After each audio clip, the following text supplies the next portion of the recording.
Natif, Yes. welcome to Big Conversations by Ordinary People podcast.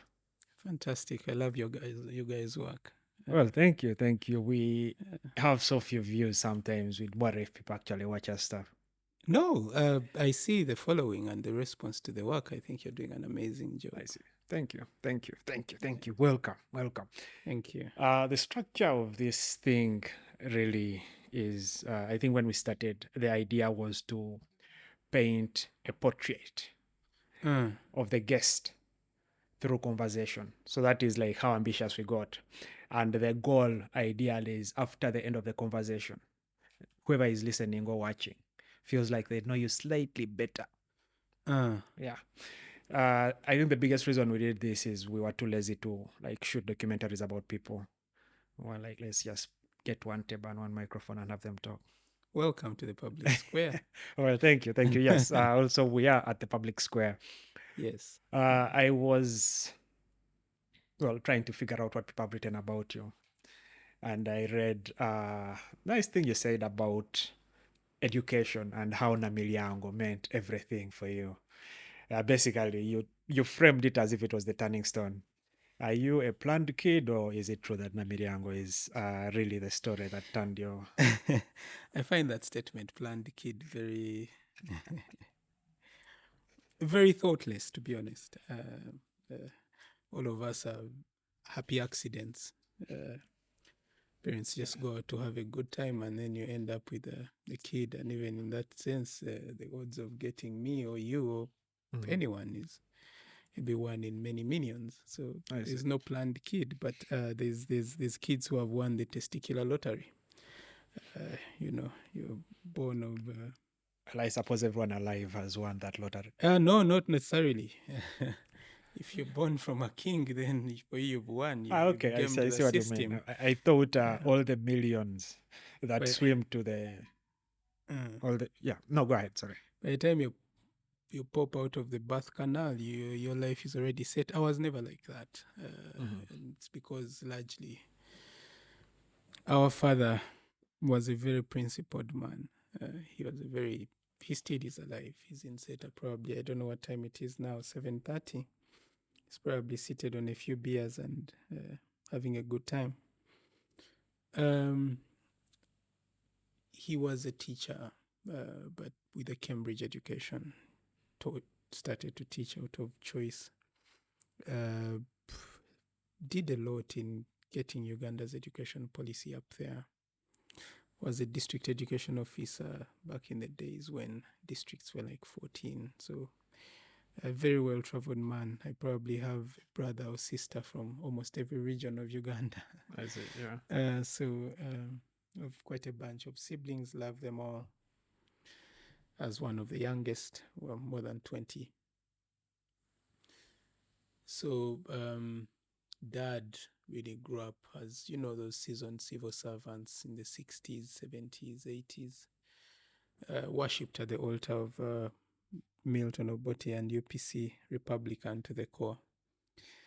He was in that old mold of very principled civil servants who just, don't take prisoners.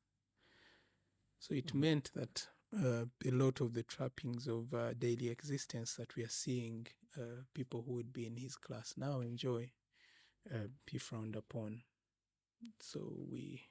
But what he valued the most was really education. So a lot of my siblings, I see people calling me very smart, but when we go to a family meeting, I'm probably one of the least smart individuals there. So a lot of us, my siblings, went to some of the best traditional schools in this country. At the time, Dad still had a job, but then in the early 90s, as barely in P2, the man quit his job called Turkey and went to Seta to sell beer and ran his lodge because he felt, the direction of the country wasn't sitting very well with his beliefs in how societies should run. So that meant that we didn't grow up in plenty from early on. I remember I don't know, you guys, you go to Seta now, you think it's a city, but back then Seta was a village. My dad built the first storied house in Seta. Now there's plenty. At the time there was no running water. So we lived close to a well raised by my grandmother. We lived close to a well, these spring wells. Yeah. Some maybe 3 kilometers from Seta town, closer to a place called Bajo. So it went without saying that the best economic activity there was to fetch water for rich people. So there's these bicycles, Manyigachuva, Hero and Roadmaster, I think that's what they were called. So I used to work with a guy called Kakinda. Unfortunately, he died in a motor accident, I think, along Masaka Road. So he would put 10 to 15 jerrycans on that bicycle and then I would push him from the well up to Seta town. We sell, that time a jerrycan of 20 liters was 100 shillings, then I would get 10%. So from early on as a 10% guy, I don't know how I didn't end up as civil servant and collecting bribes. Anyway, I progressed in my work. I went to Seta Church of Uganda Primary School. Initially, actually, my dad wanted me to be in boarding, so he enrolled me into Seta Boarding Primary School, P4. My grandmother said, I'm having none of this. I want my child here as that guy that she liked to have around her all the time. The one who always found her stories funny and would run around and get her firewood and God knows what, charcoal. So P4, I was fetching water. I would buy the shirt on my back, the shoes I had from early on. My grandmother was my banker. So at the end of the day, we'd do like 10 routes, push uphill. Maybe that's why I have a huge calf muscle. I see. So then, like 10 routes, that's 1,500 shillings, but maybe that was like $1 or $1.50 in today's money. It was good money for the kid in P4 to be making. Yeah. Granny would keep that money. Then got to P6. I upgraded. I started. I went to this local Bibanda. I tell you this so you can understand why I love Namilyango. Find it interesting. Yeah. So I went to this local Bibanda in Seta. There was one called Modern. When you go to Seta and you're like, Banange Modern Yeriwa, they'll show you it's dilapidated. It's probably broken down now, but it used to be our Cineplex at the time. So I was pretty honest, I think, as a kid, and I was good with math. So those guys got me to start collecting money at the entrance. Yes, at the Chiwanda.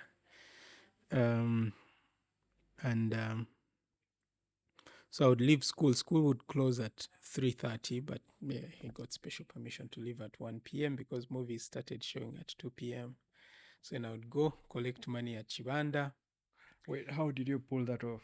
I feel like most schools would discourage you. It was a day school, no rules, but also importantly, I used to be the best in class, so the teachers would let me go. And because of my dad's history as a district education officer at one time on Mukono, so they still recognized him.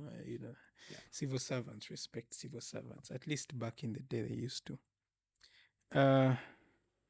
So they would just let me go, and then I got Chibanda and collect money. And then I got into very bad company at the time.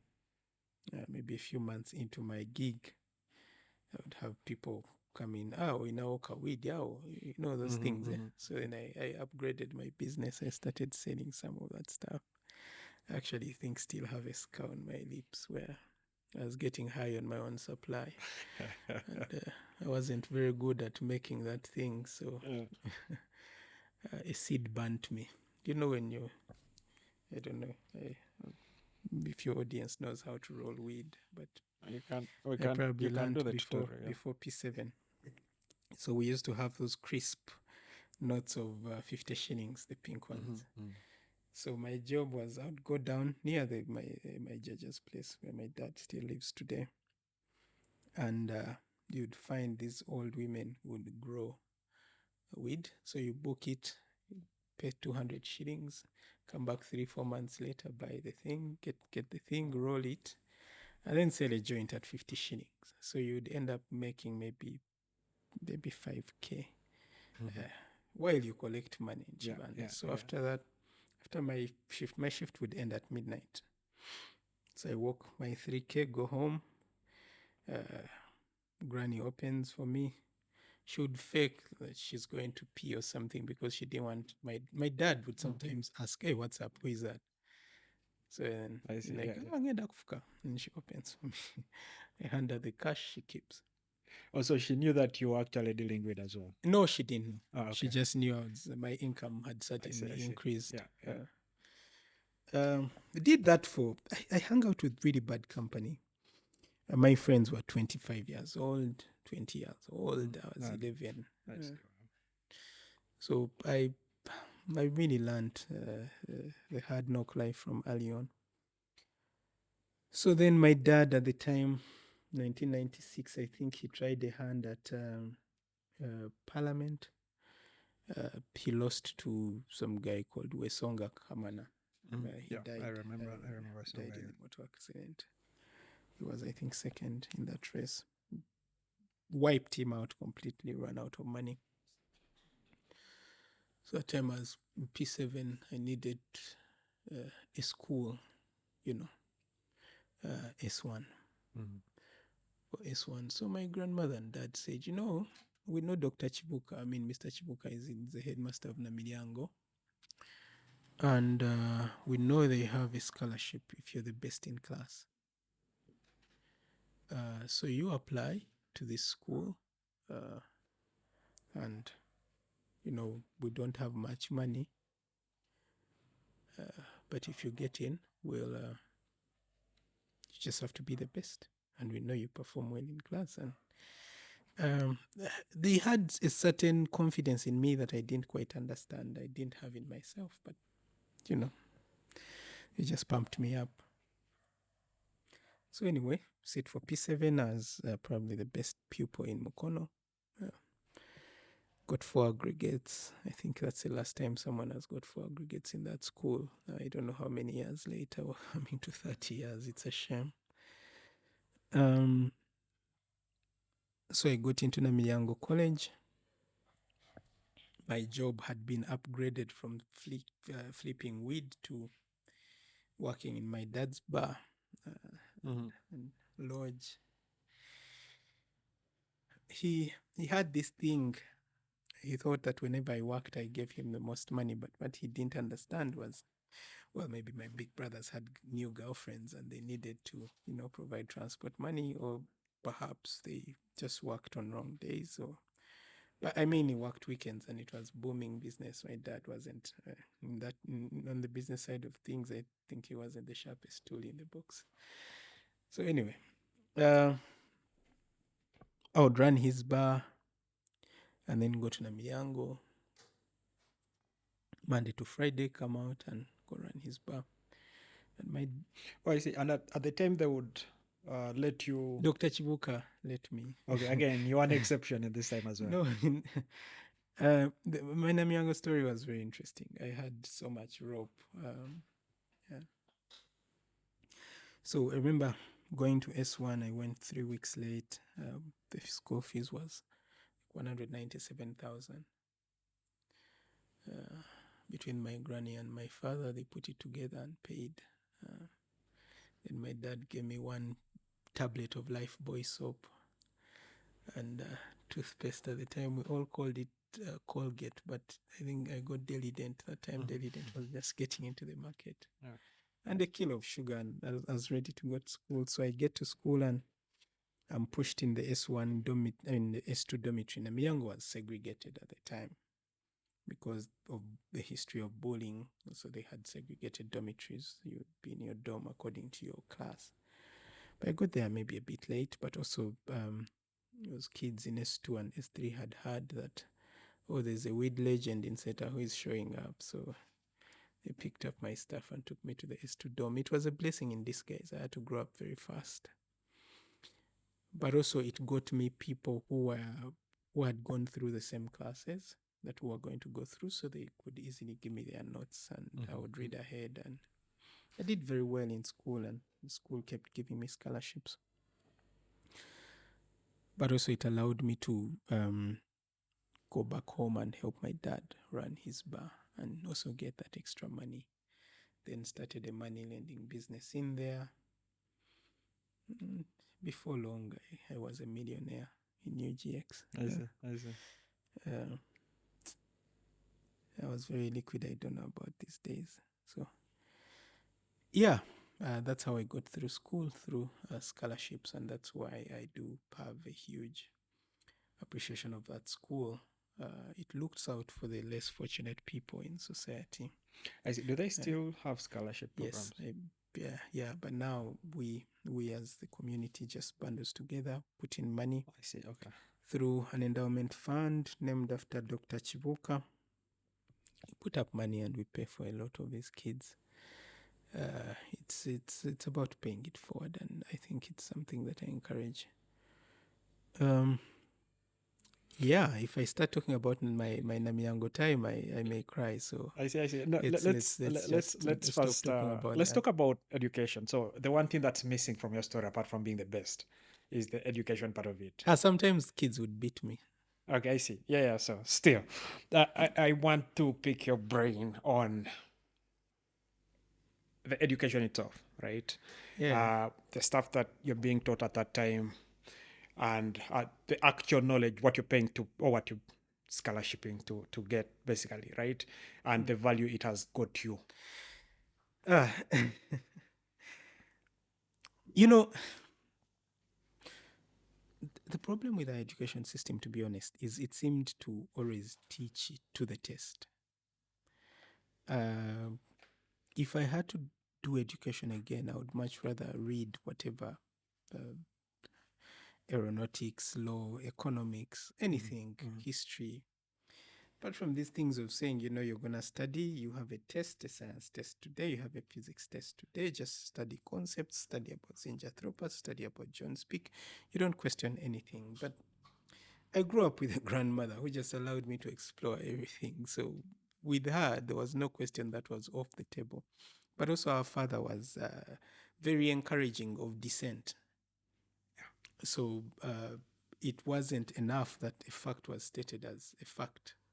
It had to be justified. Why is this true? There was so many whys in our house. And so he would, as early as God knows what, I think from my SP7, he would hand you a newspaper, you read articles, and then come back and discuss them and question them. And, it was a very interesting learning experience. So I can't say that most of the stuff I learned was in classrooms. It was outside. It was on the street. It was talking to people who were 10 years older than me. It was sitting in a bar with guys who ran ministries. I mean, even if he left government, he still maintained a healthy friendship with people like Cecilia Ogwa, Iria Kategaya, Manya Mushega. So those were his contemporaries. So sometimes you'd sit there, serve them beer or whatever, and they're discussing stuff, and he just doesn't let you go. And he's like, okay, you're 12, you're 13, grab your beer, sit here, let's have a conversation. And he was very very chill as a parent. He very permissive, and parenting was really entirely up to you. You had to set your own limits, and I think that's a good thing, to be honest. I'm trying to raise my daughter the same way, within a few guardrails. But so you would sit there and just listen to old guys talk about life, and I loved the experience, and that's how I probably learned to question things and read whatever came to me. And but also it's something a lot of people ask me, and I'm sure you would ask me the same, is how I seem to remember a lot of the stuff I read. It's because I had poor eyesight. Okay, first make that clearer.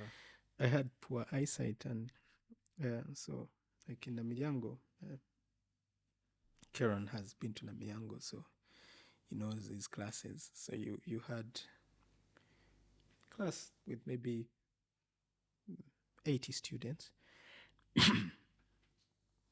And so I would sit where you seated, and the blackboard was 1 meter away. but then I had to take notes from my neighbor because I wasn't seeing what the guy was writing. I was that terrible. My sight was terrible and I didn't know. So then I had to train myself to remember stuff in a way. So my entire notebook from S3 to end of S4 was this size. I see. For all the subjects. So it was... I've gotten blessings from certain classes. I see. Are you familiar with Nassim Taleb? Okay. He's a mathematician, I think. Oh, yes. Yeah. Yes. So yeah, he has this concept about giving reasons after, right? Yeah, the dots connect backwards. I see. Yeah. True. No, that's true. And the reason I'm bringing him up is just that it came to my mind. But many people in your shoes, many people who have bad eyesight, or who, I think the word is dyslexia, who are just not, who don't find reading convenient, for example. Most of that is the dooming curse, right? So they could be as intelligent as myself, as yourself, but if they don't get diagnosed with like maybe short or long-sightedness, yes, that is the end of the education journey. If they don't, in Uganda, no one gets diagnosed with dyslexia. I have a friend who went to SMAC, one of the smartest humans I've ever interacted with. He had Asperger's. And in SMAC, they would say he had a learning disability. He goes to Scotland and, gets that diagnosis, and they put him in a special needs school, assisted education. Turned out really great. When you talk to him, he's one of the smartest people. But, we live in a system where the closest people will say will be on Obamologa. Exactly, yeah. It's a shame. Yes. Yeah, so the reason I actually wanted you to delve a bit more into the quality of education, right? Yes. I follow you on Twitter. I'm just only on Twitter. You're opinionated, right? You would say that, yes. Yes. You could say that. Yes. Yeah. But so you're opinionated, you're outspoken, but also you seem to get things done. So there's, in my opinion, right, there's two brackets of people. Yeah. The people who talk a lot about getting shit done, and the people who actually do things, right? Yes. And if I follow an account on Twitter, I can easily tell from how much a person will tweet of a month, whether this is a person I could hire or not, right? Yes. Unless obviously I'm hiring you to tweet. If yeah. But you seem we have a lot of those over the last 3 weeks. I don't think they think through what they send. So yeah, like my point is, where's the balance? I think the last question when I was coming here, we stayed out there for a while, so I checked your Insta. One of the guys was asking, when do you work, right? Stanley. Where is the balance? How do you get enough time to, first of all, care or have an opinion about all these other things, and the same time focus and not necessarily you're making a good amount of money. So I don't know. To be honest, money is not something that I obsess over. As long as I have the roof on my head and it's fine, and if I care about, I'll care, and my dogs are fine, and I'm fine. But also, that's saying it from a position of privilege. Money doesn't matter when you have some. But anyway, back to your question. Do I work? Yes, I work. I finance my work. I work not to. So most of my work these days is public square. I'll tell you about that later. But I think the initial question you were asking is, why do I seem like I know a lot of random things? Yeah. Yes, you've had a chance to, I think, walk around my house. Probably everywhere you walk, in every corner, like there's a bookshelf there. It has the most random topics. When you look at my bookshelf, you think I am bipolar in my reading. I read whatever the heck I can get my hands on, and I return, thank goodness, quite a bit. I learned this truth. I read in my mother tongue, so you get to learn some stuff. First, explain this a bit better. The book is written in English, how do you read it? Yes, so when you read something in English, you tell it to yourself in your mother tongue. But it's very hard to forget something like that. So, but it's random stuff. If you explain something to yourself, it's like when you teach a concept, a math concept to someone, chances are you're not gonna forget it. Yeah? I also learned that in the Miamo because I was a math teacher for 2 years, and we go so I think one of the most distinctions in the history of the Miamo in that class. So you teach someone something. So if I'm reading a concept, I teach it to myself. So that's actually one thing, right? Sorry to cut you short, but I can't brag that I comprehend things quite clearly, right? But if I found something that is interesting, if I found something that collides with my passion, right? I was telling you, What are you passionate about? So I think my biggest passion is stories, right? So I could tell you the similar story you had in Emiliano for me was when my father brought a DVD player for the first time. Oh, nice. In the house, right? So you're a planned kid. Well, that's you're thinking that was when I was young. I was already grown up, but okay, yeah. But for me, my passion, I think, is that, right? What like the impact of stories and how they comfort you, right? But I can read a book about storytelling. Yeah, you say I can read. I try to write. So I write. I read a book about say screenwriting. Yes. And after the book, I don't remember what I was reading. I usually most of that is pushing myself to do that. And then I find something. I find a concept. The guy I was telling you about. I don't know why it's in my head. But this guy writes about probabilities and randomness. And I read a lot of that stuff. And I don't understand half the math. But I feel like I can have a conversation with him about randomness, right? Because again, for some reason, this is comfortable in my head rather than a few other things. Okay, so yeah, my point now is with education, right? When I was in secondary school myself, yeah, I never really cared. To be honest, I didn't know what I was reading, right? So see, planned kids. For me, I needed to read. Otherwise, the next time I wasn't going to school. Okay, yeah. So there's that, right? There's that. There's that. For me, I didn't get the point, right? And I didn't figure out a way of pushing myself beyond that, right? Like you sit in class, this guy, even things that are right now I feel like are so like you don't need like to be motivated to learn like physics, right? Physics is extremely interesting and it's extremely obvious how applicable it is, right? Yes. But even then, because I remember the first class of physics we had, this guy was giving us the history of physics and it started with Aristotle, and we had a teacher who was more of a performer.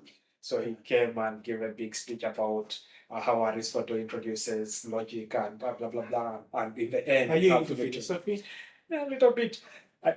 I read not most of the classic philosophy, but yeah. You've read Aristotle, you've read Socrates, you've read.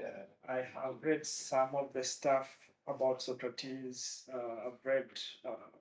I don't think I've read Socrates' own stuff, but his own stuff, but I've read stuff written about him. I think Luto, one of those guys. His student.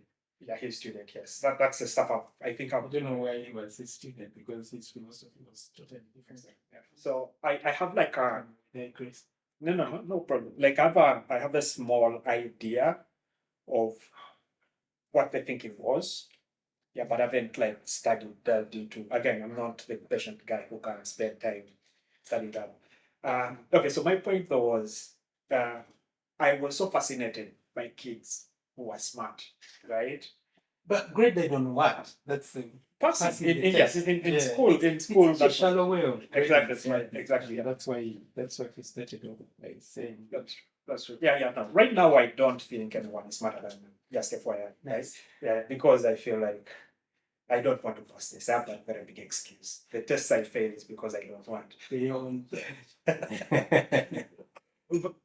So the although when I look back now, right, I remember I used to be very good at chemistry, which is so random because well, okay, I was okay with math, but I wasn't.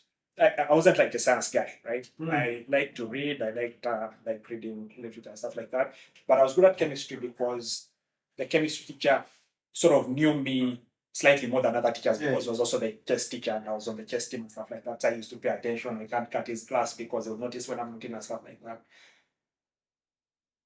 But I also know students who are as disorganized as me, who don't like go to classes when they must, who don't attend teachers who know them, and these guys will still go out. We used to use the word go out. These guys will still pass so high, right? And that always fascinated me. I always wondered. Keron told you when you know the history. I told him. Yeah, please. I wasn't unserious. I was a serious student. It's just that you have to. I had other things I needed to look up for. So I had to find a way to cut corners. And maybe you study for exams. So I don't think I was the smartest kid, but I just knew how to read things that mattered and to work under pressure, and I knew how to balance my time. Because of my advantage, now I look back, having not had the same sight as my classmates, I attended a lot of, but also growing up, I grew up reading, so and sitting with adults, and I think your brain develops much faster. I think so. You kind of understand. Do you have a philosophy of life right now? Just they're like I know most people we have values and there are things you think you care about, but I wonder whether you have a philosophy of life. Yes, a philosophy of life.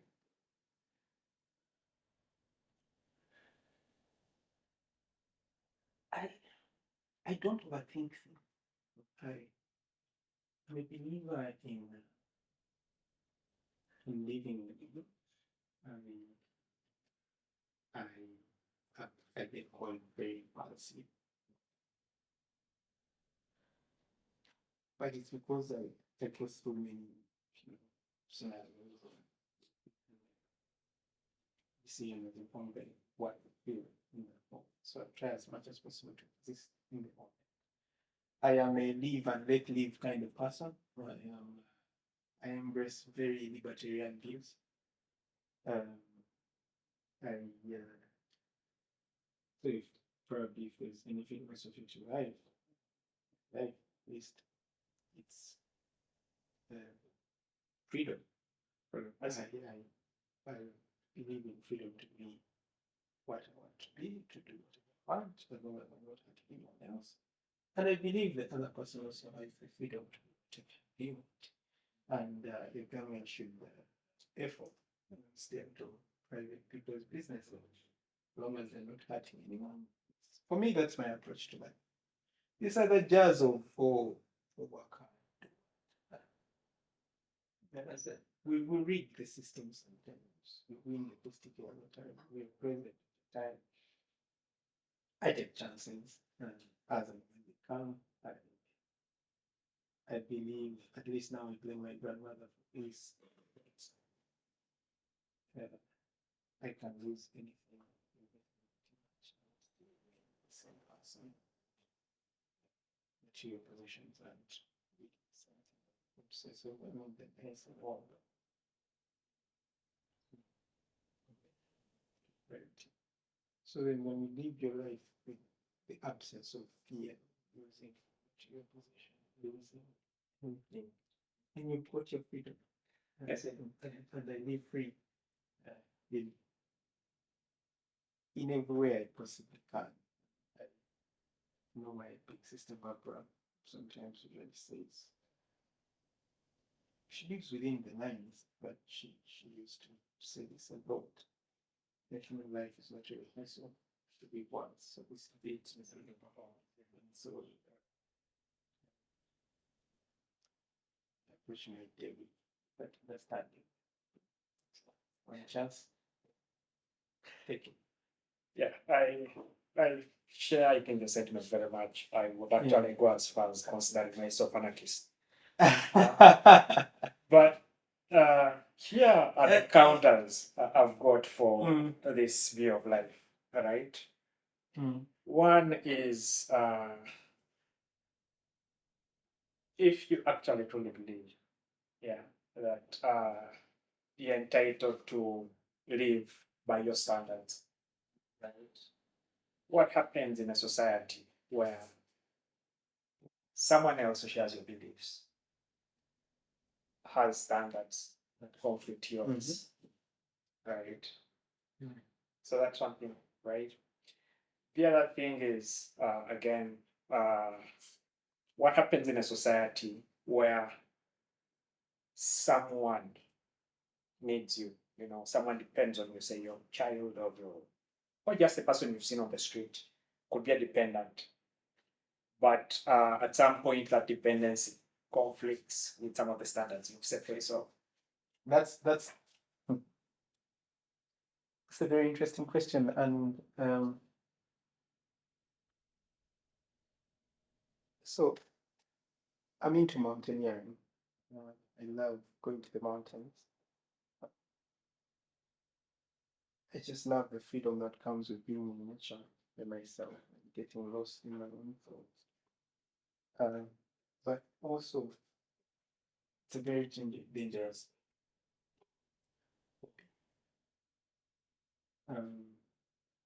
So one time, I went to the Venturis before this time of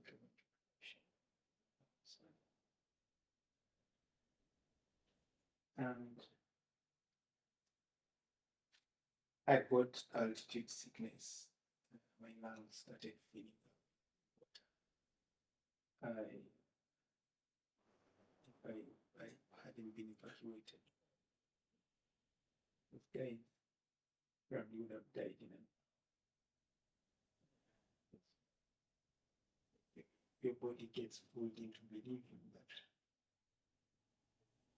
you know how the breathing process happens, how the air crosses into your system. Lots of mucus gets produced. And absorption. In the environment, like physiologically, your body starts producing fluids to allow them sacrifice. So then you end up drowning in your own secretion. So it happened to me. I spent a bit of time with he's waiting for me, but injured. Very stupid mistake. But to stay. So we get back to camp and wheezing, and we even knew breath here to breathe. And it gave me a chance to actually think about it. How some of the pursuits we go for in life are extremely selfish. Because we got time, and then what happens? And so I've thought about that quite a while as a to book. Death and kindness. Oftentimes we do not think about the grief that the things we do cause people we care about. Could be pay their fees, whatever. And that's the emotional toll that brings. question is, how do you approach that rationalization? Is it on you then to factor in whoever you factor in whenever you're pursuing things that matter to you? If we did that, if we obsessed over that, wouldn't we forever be slaves of fear? So one time, I think it was 2 months ago, I was having other, and we were talking about some of the threats that come from the work I currently do. And we're having a conversation about rationalization of fear. And when you think about it, I have kids, I have a partner, I have employees, I have friends. It's very difficult to choose courage if that's the first thing you think about. Yeah. But of course, I'm not preaching recklessness. I think that it's important to balance your fear against the demands of courage. And if your cause or if your passion is not worth dying for, I don't think it's passion. So for me, living on the edge, it gives me excitement. I can't wait to go back to the Missouri's, and thankfully this time I had a pleasant experience and see what to. And I'll go back and go back. I plan on going back for 2 months to shoot the entire range for some documentaries, hopefully for Netflix. I'm excited. But anytime you decide that you get on the road and die, but you can also die because on the road. So I think when your card is up, it's up. Does that mean I don't care about family? I do. I love them. But I'm not their slave. You do whatever you have to do to kind of be there for the people, but don't forget to leave. So we need to escape the shackles. And I once told my daughter actually this thing.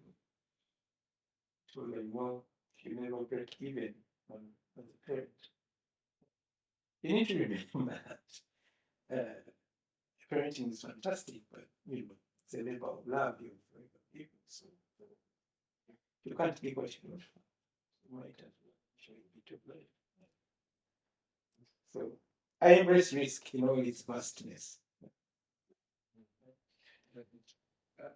And I asked you. I mean, yeah, that's obviously quite deep. But I think that usually when you ask a question like this, people rush to death, right? So death is so final, and the thing about death is we don't know. So have you made peace with your mortality? I mean, to some extent, I think I have a choice. I think that's a non-question in my mind. I think that mortality is mortality. It's just until Peter Thiel, I think, solves it. Before then, that's it. Well, he's actually working on that. So until he does the mortality thing, I don't think we can. Who wants solve it? Yeah, I mean, I can. So. But my point, rather, what I was saying is, there are some choices that are much more trivial, right?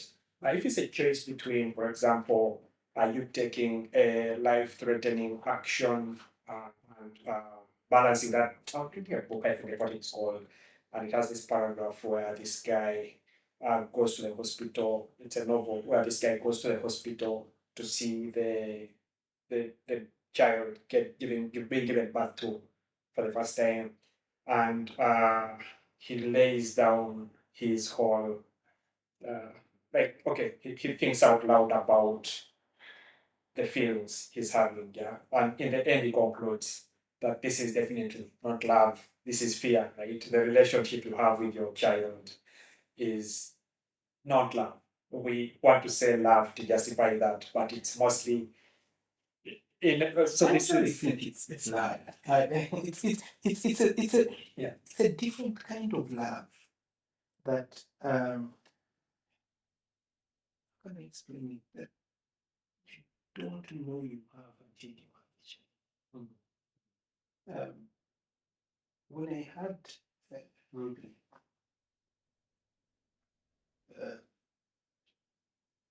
I told many people I loved them. But, as she started growing into a human, smiled. What? One time she got up and peed on my laptop. I risked losing it, and she gave me a smile, and I was angry. There's a certain kind of love, feeling that you unlock child. But probably it's the human race trying to keep itself going by feeding us these warm, fuzzy feelings that keep us locked into looking after the next generation.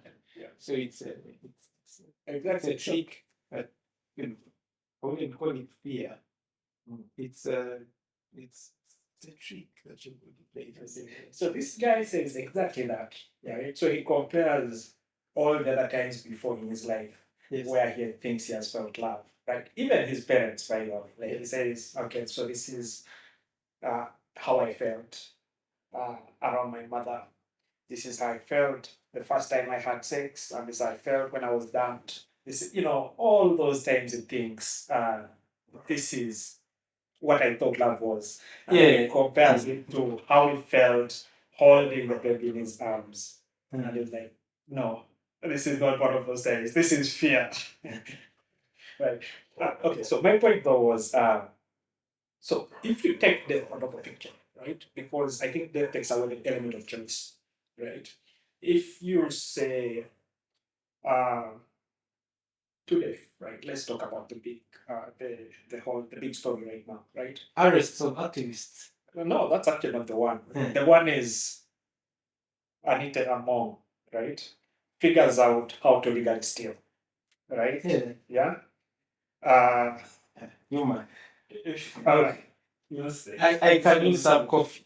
No, I'm not going to. Your point. No, it's okay. The thing It's is, no topic that can't be talked about in my life. Okay. So she figures out, because she hasn't, at least as far as I know, she hasn't committed any crime, right? Everything she has done, yes, again, there's a lot of sentiment, but she hasn't, right? She has figured out, and I'm actually going to give you a philosophy of why this is happening, because I think I understand this quite well. Yeah, I have many assumptions about this, but so there you are, right? You have the choice of going on in, right? Doing what Spire is doing, for example, and Toko. You know what those two guys are doing. That I think that is in their lives for sure, right? I mean, you too as well, but not so much as these guys. These guys are like out there, right? And Agatha, right? Yeah, and Agatha, and this is a choice, right?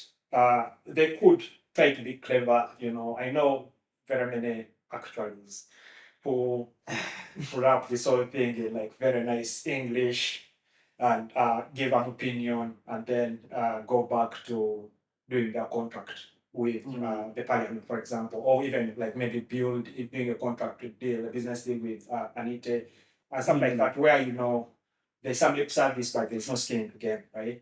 But I know for sure that these two guys, right?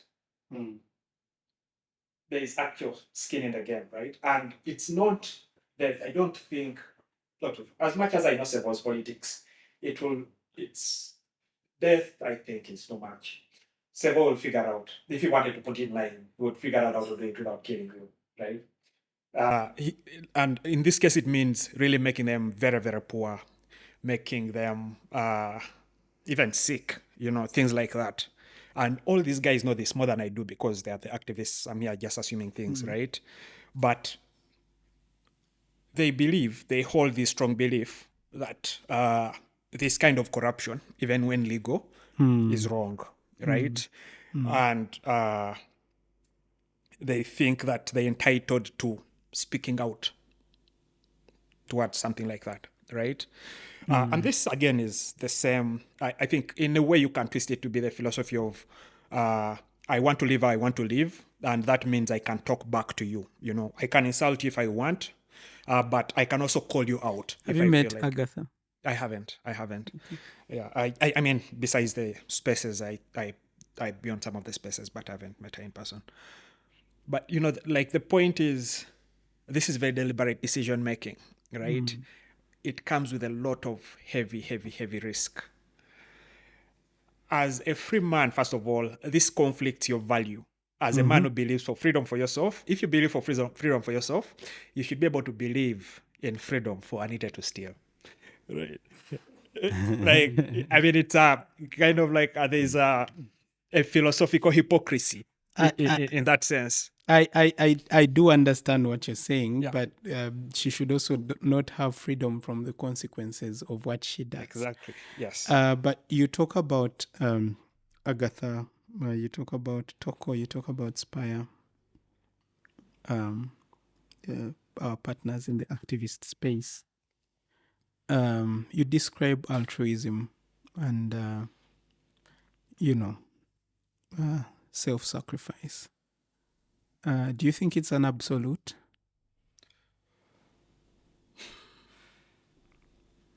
Yeah. So, or if we take the conversation higher, do you think they were born that way? I think so. To the extent that I know people, I think I would blame it on the genes for sure. Yes. I fundamentally disagree with that characterization, and we're going to circle back to Honorable Among. I think that understanding just looks at human nature from a very empirical perspective. Humans do not have a nature. Humans have a history. What shapes me and what shapes you is the environment in which you're raised and how you've reacted to it over time. What the Uganda Parliament exhibition has showed is that we have a blood bank and have opened it up to Dracula and are saying that Dracula, watch this blood for us because it's going to be able to supply nearly 50 million citizens of this country. Dracula comes in many forms: yellow in NRM, red NUP, green, I don't know if DP still has an MP in there. Red, UPC has an MP who I think is upstanding, Jonathan O'Doul. But ask yourself, do these people and all these guys are united in eating? It's a cabal of looters. They've gone there and made a deal to share the national cake however they want. They set their own rules on how money is divided up. And Parliament is the ultimate check point, really, when it comes to government spending, which is why, sadly, you think that the Speaker broke no rules. Even from a natural justice perspective, what she did is fundamentally abhorrent. What she continues to do. But I digress. Let me land the please. point. Yeah, of course. So my question is, and this brings me back to the issue I was raising where I said humans have a history, they don't have really a nature, and we try to understand the behavior of the Tokos, the Spires, the Agathas, and in the same breath, the Anita Mongs, Honorable Mpuga, and people like that, from a lens that then divorces our lived experience. Do you think that these guys go in there and suddenly change? aren't we fishing from the same lake? Does it help when we kick out, say, an Among? What happens when we bring in another one? Take me. You understand? I'll be different. The reason a lot of people will say, take me, and you're going to see an increase in people vying for the parliamentary seat. The reason they're going to do that is because they want a chance at the gravy train. Yeah, that's true. Everyone wants to exist in the soup kitchen of a welfare state. Because the politics of business is the business in this country. I mean, the business of politics is the business in this country. We have killed sound structures off of which economies build and replaced that with the 17th, 16th century France kind of system where the people at the higher echelons of power have to feast on whatever the lower rank people produce. It's not a very sustainable model. But you're going to see in the next parliament, if we've had the attrition rate of parliament approaching 80%, it's going to be in the 90s this time. Because people are going to bet the farm. A lot of MPs will spend 500 million shillings to win a parliamentary seat. They'll risk everything. They'll borrow this money. By the time they have to pay back, and if you saved all the money that these guys make throughout the 5 years of their term, they may not be able to pay the loans that go into getting them into parliament. What does that create? It creates a system of thieves. The place with the highest concentration per square meter of thieves is the Parliament of Uganda.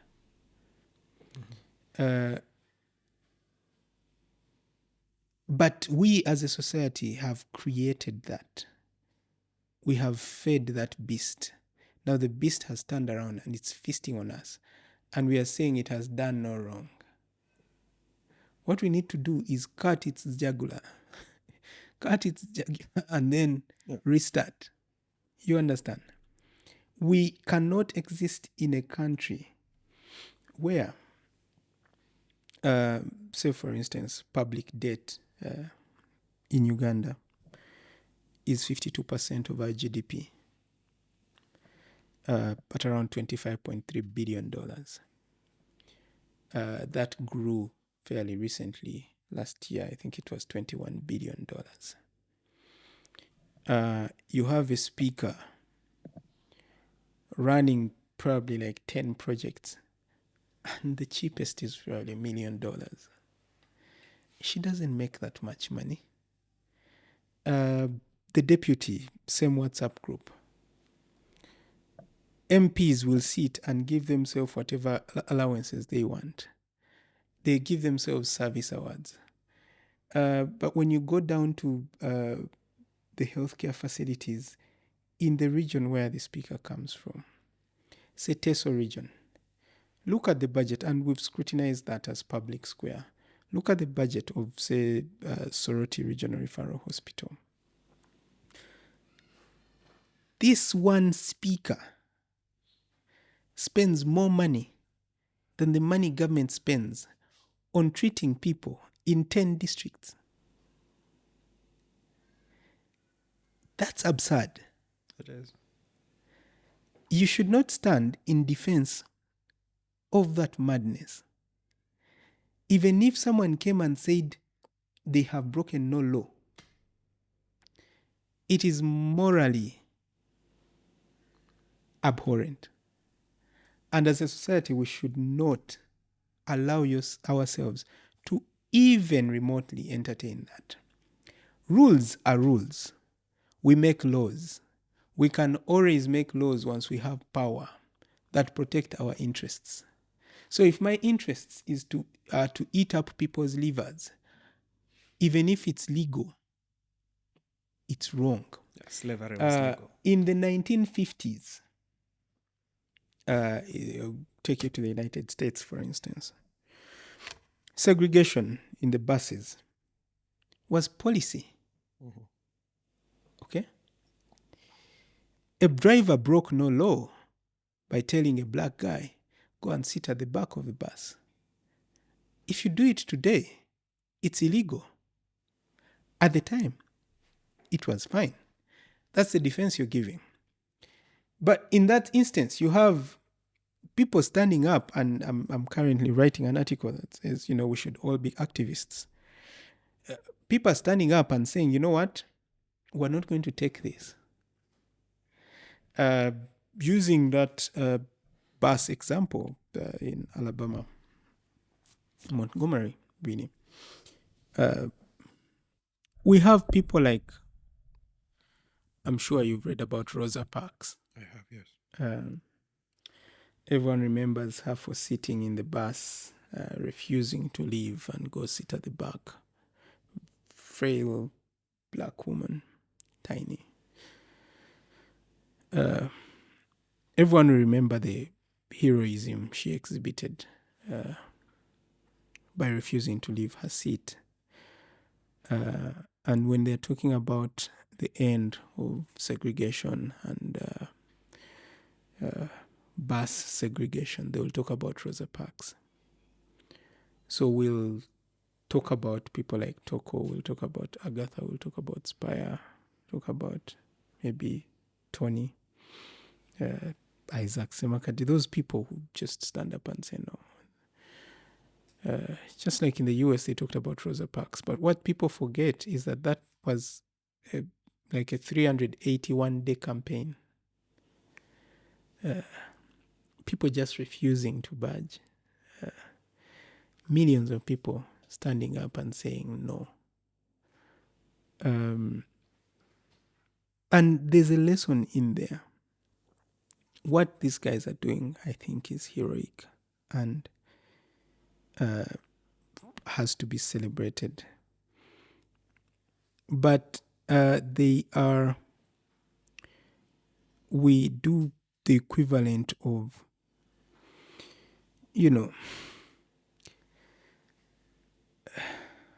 waking up and screaming into an ever-yearning abyss of X. Mm-hmm. Screaming at people that we largely agree with. We call it activism. We get... sometimes I ask myself whether this is just not some sort of symbolism, cowardice. Mm-hmm. Virtue signaling, if there's ever such a thing. You would call it, I think the word is self-deception, comfortable vanity, whatever you want to find to describe. Vanity, that sounds accurate. Yeah, comfortable vanity. So you post something, rail against corruption, you get a retweet there, a like here, and you go back to your bed and think you've done great. That used to be the brand of activism we were seeing. But now things have been a bit more elevated. Like the Rosa Parks example, she was the Agatha of 1955 who said, me, I have the cameras on me, I will refuse to leave this seat. But what stopped that bus driver from standing up and yanking her off her seat and throwing her in the back? Mean-looking black dudes saying, dare touch her, and we'll burn the streets down. We'll burn this bus down. So activism doesn't do anything. We'll be wasting the bravery of people like Agatha, who I don't think has a fear nerve in her body. We'll be wasting that if we do not stand up as a society and say, you know what, you, my area MP, how much did you get of this loot? Mm-hmm. I need to know before I vote for you next time. Mm-hmm. If we don't act like those mean black dudes in the back of the bus who are saying, "Dare touch her." We shall continue living in a society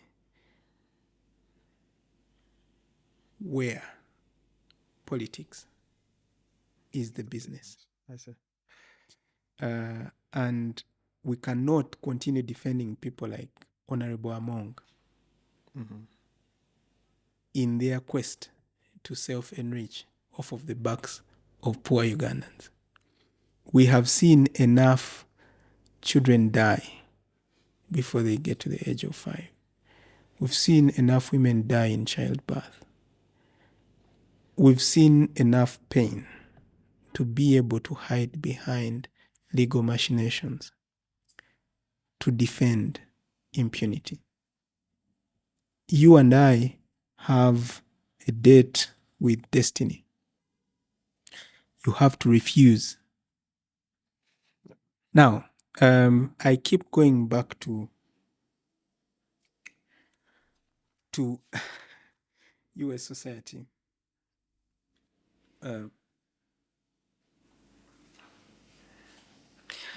There's a U.S. president, you know him, Reagan. He used to be a Democrat. And an actor. Yeah, he was an actor out of California. Like Trump. Yeah. Please stop. Oh, I'm sorry. Okay, no, sorry, go on. Sorry, let me not distract you. Yeah, he used to be an actor.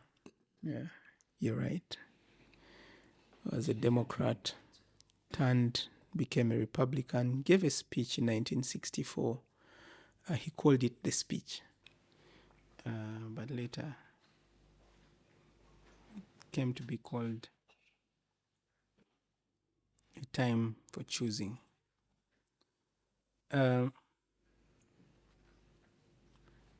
He said that a nation that prefers disgrace to danger is prepared for master and deserves one. Okay. So I hear that point. Yeah. True. Yeah. So he essentially said he gave that speech in 1964 on behalf of Barry Goldwater, who was running for president. I think it was against LBJ. So he came out. It was a very combative speech. When you read it, even up to today, it's one of those anthems. He says, a nation that prefers disgrace to danger is ready for master and will deserve one. When people like Agatha, Toko, Spire, those people you mentioned, stand up and say, you know what? As citizens, there's a price we will not pay. There's a line beyond which you will not cross. They are doing their citizenship duty. Because activists and civically engaged citizens have a duty to prevent the country from falling into anarchy and bloodshed when the leaders fail. And leaders always, inevitably fail. So you as a citizen have the ultimate responsibility to work as guardrails for society, to prevent blood in the street. How much blood are you willing to accept? I am hoping your answer is 0. So the way you prevent that is by building an army of civically engaged citizens who are willing to look their leaders in the eye and say, you know what? You're driving us off of the edge of the cliff. It's your duty as a citizen of any country to actually stand up and say, Honorable Among, thank you, but no thanks. There is the door. You understand? I do. So what they are doing is not, we are going to call it brave because the rest of us, the rest of the masses, have shunned their citizenship duties.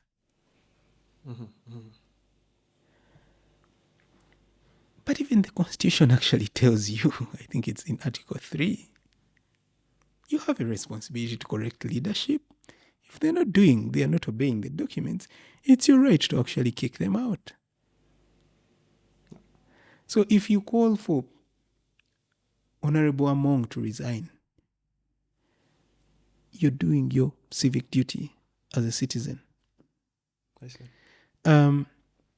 History will record with the greatest astonishment to Channel Reagan that we, the citizens of this time, who had a chance to do something about this,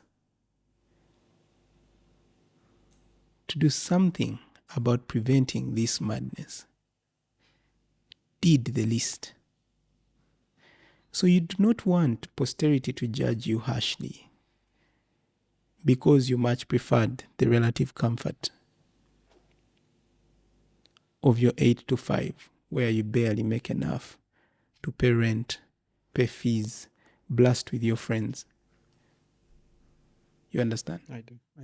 So we need to be really a more engaged citizenry, and that's something we are doing with Public Square and everyone else, to just wake up the masses into demanding for better. We're not demanding for, kick out the government. No. We'll be non-partisan. We just want better leaders. I see. We know we've gone off the rails. How do we course correct? I see. It's not anyone else's responsibility. It's our responsibility. It's mine, it's yours, it's the next guy, it's your border guys, it's your chapati seekers. It's everyone's. Yeah. Yeah, no, okay. So you remember when I described myself as anarchist? Yes, we have a few anarchists in Public Square. We love them. Yeah, and the reason for me, I think that's only a person with your heart. Yeah, that would be the only logical ideology, right? And I'm going to give you my reasons. First, you say with regards to Anita's behavior, use the word moral. No, she's not Anita. Anita, sorry, yeah. Yeah. So first of all, you always prefix her with honorable, right? Yes. You have to respect the office she holds and the individual. Exactly. Yeah. So as an anarchist, I don't recognize the parliament, right? And I'm going to make all this make sense, right? So, but the first thing is you describe her behavior as immoral, right? And even if at least from what I've heard, I'm not like a very legal brain, so I don't know for sure. But what I've heard, there is actually no law she has broken yet, right? Yeah. But if you're considering natural laws, yeah, that is also some sort of can that is a bit odd to open, right? Because she uses the exact argument to oppress gay people, immoral, natural laws, the same language, basically, right? So if she believes that she can go for per diem of 400 million, and you disagree? The anti-homosexuality stance, to be honest, is not built on natural laws or the interpretation of the same. Okay, so but we can get into that conversation. Yeah, exactly. Yeah. So no, I'm just trying to again assume I don't care about either one. I don't care about the person stealing or the homosexuals, right? But if there is that ambiguity that we allow, right? If we use words like immoral because those are too broad, if we use words like natural law, that's too broad, then at some point those words are going to be used against us. Right? Do you think so? Yes. And the example I've given is the same, right? If you can use immoral and natural law to condemn corruption, then she can use immoral and natural law to oppress homosexuals. It's sort of like a two-edged sword. But okay, so that's the one thing. And then the other thing also about the American stories. Yeah. And I'm a storyteller. That is what I do. I study storytelling, right? The stories of the heroes, the story of Rosa Parks, the story of Nelson Mandela, the story of all these beautiful idols we have in our heads running around, the people we look up to, right? If you look at the current situation in Uganda, right? I would say US politics, the corruption in US politics is much worse, like by far, right? We are chasing that tail when it comes to corruption. Is it a corruption Olympics? Exactly. That's what Is we are that in. what you're looking at? Yes, that's what you're in. What's the prize? By Death of far. millions? Well, it works. That's what Andrew Mwenda actually tries to argue, right? Andrew He doesn't argue it Andrew well. Mwenda's argument is bogus. Yeah, his argument is bogus, I agree. But Yes, I'm going to get to a point that's similar to that later, right? And again, right? The reason why, so as an anarchist, right? Ideally, you'd want to believe that Anita can steal, I can steal, I choose not to steal, but she can still choose to steal. So I can choose to prosecute her, right? But you cut out the excuse of stories. The Constitution says this. Yeah, for me, those are all stories, right? Because Museveni can choose to remove that from the Constitution the next day. The Constitution once said you have to quit presidency after 3 terms. It doesn't say that anymore, right? This guy, Orwell, wrote a very, very visionary, what do they call it? Orogotary, I forget the word. But his book, Animal Farm, right? Basically, George Orwell, yes.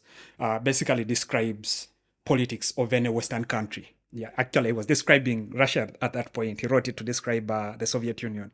But right now, it can describe any Western country. Same with 1984. Same with 1984, exactly, yeah. So the thing is, first of all, these problems are not new. Yeah, if Orwell was able to summarize a book that is timeless today, that means these problems are not new. But, and also the way we protest, the way we try to counter them, when you look at, for example, Nelson Mandela, yeah, this man starts to mobilize, he's overpowered, he's taken to prison for 27 years, and then after the system has failed, the oppressors, they bring him out as the reward. They didn't bring him out because the system failed. That's the problem. People challenged the system. People organized against the system. People organized sit-ins. People did protest. It wasn't. Well, we are going to talk about Mandela later. Sorry, you're misreading history. Okay. Let me mix them up. But you land your point. Yeah. My point is the stories. They make us feel comfortable, right? That's why today people are comfortable tweeting, right? Instead of doing something about the corruption, right?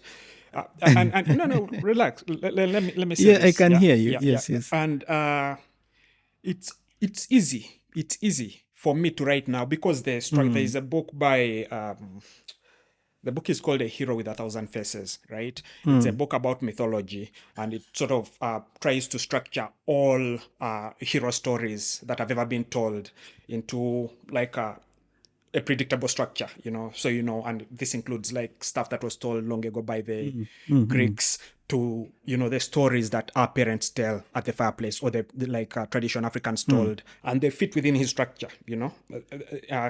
James Campbell, I think that's the guy's name. And the thing about the story with the human mind is stories are hypnotic, right? Hypnosis is when I get you to sleep, right? And that's the thing about stories is if you start to believe they can give you that they can shelter you from actual world, they can psychologically shelter you from the actual world. And so my point is when we think that maybe the Constitution can save the country from thieves like Anita, yeah. When you set up public square, yeah, obviously the intentions are going to be good. Museveni's intentions were good. He went to fight. His intentions were good. Okay, I don't know. I assume, right? His intentions were good. You come and get in charge, it's one thing to be the guy pushing for change, but then it's another thing to be in charge. It's one thing to win a war, it's another thing to actually rule.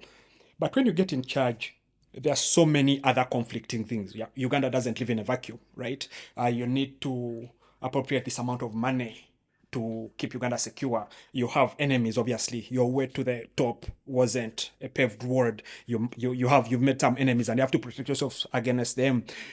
You're just paranoid generally. Anyone who, what Anita is saying, that maybe Kadaga wants to overthrow her. Anita, I kept mixing her name, sorry. But Honorable Anita Among. I don't recognize the parliament myself, so I don't have to call her honorable. After all, I pay her anyway, so I'd call her my servant Among, right? But my point is, as if you embrace that destiny is up to you, this is the most common self-help topic, right? If you embrace that, then you choose, right? Either to be Steve Biko or to be Mandela, right? You choose either to be Malcolm or to be MLK. Or to be MLK, exactly. You choose to be the hero of your story, right? Or you choose to be what your oppressor, you choose to be the ideal hero your oppressor wants, right?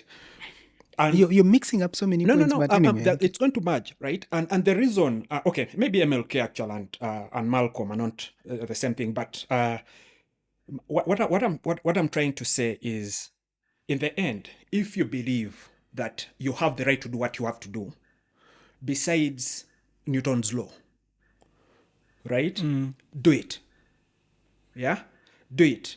So this is my point. There are very many ways to get out of this government scope. The whole idea of corrupt people, and there are so many ideas, right? There is a guy called Balaji, I follow him on Twitter, who is pioneering this idea of network states, right? Where you have crypto-based network things, ideas where like okay, let me give you this idea, right? Utopian, basically. No. Again, that's the wrong word. This is exactly the opposite of utopia. What I think a lot of activists are suggesting, a country where the parliament doesn't steal, that is closer to utopia than this. This is real hard work. Hold your country yourself, right? So you have, are you familiar with Bitcoin? Yeah. Okay, exactly. So you have a concept like Bitcoin, a concept that is self-auditing, that is decentralized, that doesn't have anyone in charge, right? You live where you want to live, right? You live in your village in Masaka, you live in Kampala, wherever. There is all this wireless infrastructure that allows you to connect with the people you want to connect with. You have a service you offer, so you make money doing something, right? Say, I have a job, or, I take pictures, I'm a photographer, I take pictures, I collect enough excess, I use most of the money to sustain my life, but any excess Bitcoin, I use it to do the things I like. I can travel, I can go mountaineering and stuff like that, and so on and so forth. In that scenario, right, I don't care if Anita is stealing, right? I don't care if whatever is happening. The only problem with that is when it comes to public infrastructure, things like roads, because most of the money Anita is stealing, ideally we are paying for him to fix our hospitals, we are paying for her to do the roads. Yeah, this is the money that gets misused. When I pay tax on my salt that I put in my food, my goal is to make sure that when I go to hospital with a headache, I'll get paracetamol, right?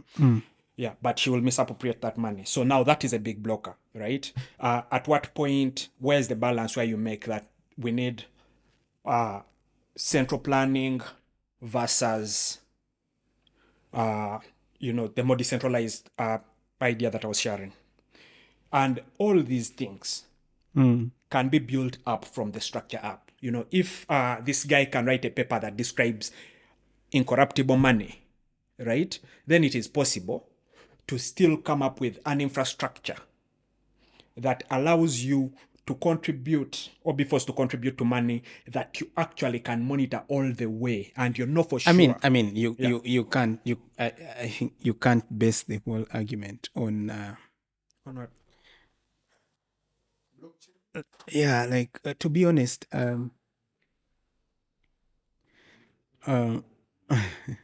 So that's my view of Bitcoin. Okay, please finish. Again, I think a new idea, right? Something actually revolutionary. It could fail. Yeah, it could fail. But my opinion of this is everything else we know for sure that will fail. I know for sure that a revolution in Uganda is temporary, maximum 30 years before it fails, right? I know for sure that the countries that pretend to these countries that preach to us, if you look into their politics, if you open the rug and look under the rug, this is rot, right? Like real rot. If you look at people like Julian Assange, that's where the shame even goes out of the what, like where people stop being ashamed. If you look at scenarios like that, if you look at Donald Trump, just look at that, right? It means that as long as you are still buying into these stories, these ideas of constitutions, these ideas that two people can come and agree and this agreement can live after them, things like that. Yeah. Do you believe in a social contract? I do not. Okay. I believe in a mathematically enforceable contract. It explains why you're such a disciple of Bitcoin and blockchain and what. I think it's really, I describe it as fly-by-night deregulated finance without proof of work mechanism. I think it's just a financialization tool, as you would say. And if the very basis of establishment of the blockchain and Bitcoin is to solve the trust problem, I think it does anything but. But yes, I'm having sorry, said you that, can't jump away from that. No, I think Bitcoin fundamentally solves that for sure. No. Tell me how it does it. We'll get into a lot of that. Just a hint at why it doesn't solve trust the way you think it should. I don't think it solves the trust problem, to be honest. If you can say, there's X amount of Bitcoin X that's going to be issued, okay? What informs the difference in price in the different coins that you No. I'm not talking about coins. I'm talking about Bitcoin. Right? The whole process. It's not. No. It's not the same. That's so. I think the blockchain and Bitcoin, as you try to relate it to Bitcoin strictly, as you try to relate it to governments, is a very, very flawed way of looking at things, and it's common from people who are self-described anarchists that a guy will sit down and write this paper, a guy with name XYZ, and then suddenly this is going to flip the financial system as we know it, but this thing just changes in value. Today it drops like a busy hooker's underwear. The other day it's up there. I mean, how do you build a society on something that is that wayward? All right. If we are to concentrate on Bitcoin, it's just a financialization tool so Bitcoin, that is extremely flawed. Okay. But I want to... Yeah. Let me just defend Bitcoin one part and then we move on, right? I would want to circle back to your governance issue. Yeah. But anyway. Yeah. Okay. So the thing is, if you mix Bitcoin with all the coins, right, which most of them are just con stuff, if not all of them, right? Maybe apart from... Now you're getting to the... It doesn't solve the trust problem. Let me get to my point. That is everything else, right? So Bitcoin, Bitcoin itself. I understand. Yes. This is a paper written by someone. He sets up the system. What's his name? Where is he? He calls himself Satoshi Nakamoto. That's the beauty of it. He does not exist. The pie in the sky. It's sort of, exactly. It's Moses' 10 commandments. Yes. Moses goes to the mountain. He comes back with a tablet and he claims, I've not written this stuff. I've not made this shit up. God has given it to me. And that is how civilization starts, right? You cannot, the power of anonymity of the founder of Bitcoin, the symbolism behind that. If you read stories, you cannot in any way in any way think that there is a way of what? Witches fly. I don't know. I don't. That's besides the point. It's not about belief. It is the power of stories. Have you ever been to Mbonye's church? Have you seen how many people are there? Oh my goodness! I wanted to go for comedy. Exactly. But do you know how many people are there? I do not understand that kind of humor. It is just dark humor. Stories. I wouldn't stand. What I'm saying is, the idea of a story and its ability to hypnotize the human mind. Is what we should build our society on? Unfortunately, we have no control. This is Newton's law. If you can't stay if you jump, you can't stay up, right? If you're given the persuasive story, you cannot resist. What you say, constitution, government, those are all stories. You cannot prevent yourself from believing in them. This is just nature, right? These are things that are not. So we should all run cons on everyone else, and we call it a society. No, that's very simplistic. That is very simplistic. People are different. Some people are going to run cons. Some people are going to try and build a fair society. But what happens is, if there are mechanisms that are beyond human control, right? Mathematically enforceable algorithms, for example, right? If there are mechanisms, Newton's law, you can't just jump, right? If there are mechanisms that are beyond human control, that we can influence who's design into a direction we want to go, that is ideally where I want to go. This is like, again, this is why you see how this is not persuasive to you. When I look at people saying we can mobilize against this government and change and bring things that are better, I mean, unless it's Bitcoin, this is how it sounds to me. It sounds to me like, you guy, it is 400 years. A Bitcoin disciple. 1,000 years. No, that's very reductive. That's very reductive. Because that's what I get. I'm trying to relate it to government. 1,000 years of governance. Yeah, we've not made progress. We have not, right? How come we are going to start with Uganda? How come? How is that possible? Most people compare Uganda. How has civilization survived through the years? By rich people exploiting poor people. Period. You think so? I don't think so. Period. Capitalism? Period. Actually, Stalin tried to do it. Stalin tried to, this Marxism idea, he tried to do it. He tried to pull off the perfect idea. I wouldn't say Stalin, I would say Lenin. Stalin, okay, the Russian guy. I don't read a lot of history. Lenin. The guy in Russia. They failed, but that is the perfect idea. Okay, second to Bitcoin, of course. That is the perfect idea. All of human progress, if you read Steven Pinker's work, yeah. All of no. Exactly. Please don't bring Pinker here. He's a card-carrying member of the intellectual service class. He's like Mwenda. Mwenda is a poor version of Pinker. A poor man's version of Pinker. I totally agree. No, you can't. Pinker graphs all this progress. No. Pinker graphs all this progress. And the whole thing he doesn't put in his book is that progress is sustained by violence. The strong guy makes the weak guy work for him. And that is just the way society works. The extent that societies have to be held up by governments. Governments must have the monopoly of violence for people to exist within certain guardrails, within certain structures. Otherwise, you would have, and you're self-confessed anarchist, you'll have disorder. When we circle back to the issue of Uganda, for instance, and go back to the formation of this country, it was formed, yes, I may agree, it was an economic exercise. Okay, you have Ibeco chasing British economic interests, buying Uganda the same way you say, I'm going to buy a piece of land and build a house here, and this is my piece of land, this is my title, I'm going to exploit all resources here. That was Uganda. Cobbled together, different nations brought together, and within certain ill-defined geographical boundaries, and we said, yes, we have a country. Now that has happened, the country is not functioning as we would want to make it function. Is the solution then blow the whole thing up? No. The only way that can work is if a meteor came around and hit the entire country, everyone died, and we started new life forms appeared, and they got organized around a different utopian thinking that you have. That's not going to happen. So in the circumstances, you have to be a bit more practical and say, look, we do have a constitution.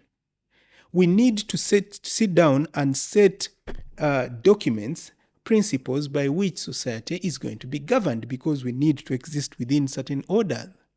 Okay? There's a reason we don't run around chasing every Every love interest we see, we run after them. You know, oh, I want to have sex. You see a girl like a chicken and run after them, because society has so decreed that that is just awful. Okay? You need certain rules put in place by which we exist. It's easy to make a utopian argument and say, you know what, in Anarchy is not utopia. Anarchy is not utopia. So stop I mean, mischaracterizing it as that. Anarchy I is also not feel utopia. like you're misunderstanding anarchy. But that's going to be a very different discussion. Yeah, I agree. So stop using the word utopia, because that's mischaracterizing how I think about life. Let's have a discussion on how this Ugandan experiment can be made to work. All right. Okay. For now, we are going off the rails as a country. We have had a presidency for nearly 40 years. This country is not even 70 years. So for more than 65% of the existence of this country, as we know it, we've had one administration. Now, go back to say, I keep going back to the United States, because it was founded on a rebellion. Yeah. Okay? Democracy from the start. So, go back. Their constitution goes back to what, 1987, 89, between 87 and 89, depending on when they ratified it. It has been amended, 27 times. Okay? Only 27 times. Ours changes by the whim of whoever is in office. That's not a functional society, to the extent that we believe that a society should depend on its constitution, written down guidelines that define your existence as a citizen of this country. So if we allow whichever politician is in charge to run roughshod over the laws that are supposed to govern us, we're going to have a failed society. We can't run out of that. There's not going to come a time when you will say, oh, yes, I was born within the geographical confines of Uganda, but I live in my own existence, in my own society, which is this stable. That is the logical conclusion of your argument. It's like, let's tear everything up. Let's exist in a lawless society. Let's exist in a place where the politicians we have exist just for the purpose of self-enrichment. So that's not my Those argument. resources will run out eventually. I would prefer that you focus on your argument, because you're misrepresenting mine. Because I don't understand it. It doesn't make absolute sense. Give me 1 second to summarize in just one small second, right? The country, the state of the world today as it is, is what it is, right? So my solution... Yeah, but what it is not a solution. No. Sorry. I'm summarizing my point, right? The state of the world today, with all the corruption, with all the wars and all that stuff, is what it is. It's messed up, yes. Yes. My solution assumes the world as it is right now, right? Mm-hmm. And the world as it is right now is I only pay tax when I'm compelled, right? Yes, that is the power of coercion that the state has. Exactly. Yes. Yeah. So exactly. So I only pay tax when I'm coerced, when I'm compelled, basically, right?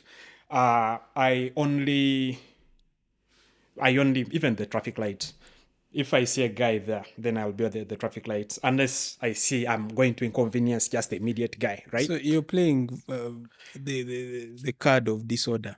You want disorder. No, stop again. You're being so reductive, right? Stop theorizing. Don't assume for a second there's no theory, right? Take each data point as its own, right? So in the world today, right, me and your favorite border guy, right, we only follow the rules. Roger, that's his name. Yeah, we only follow the rules that we are compelled to follow. If a police guy goes to Mulago roundabout and they decide to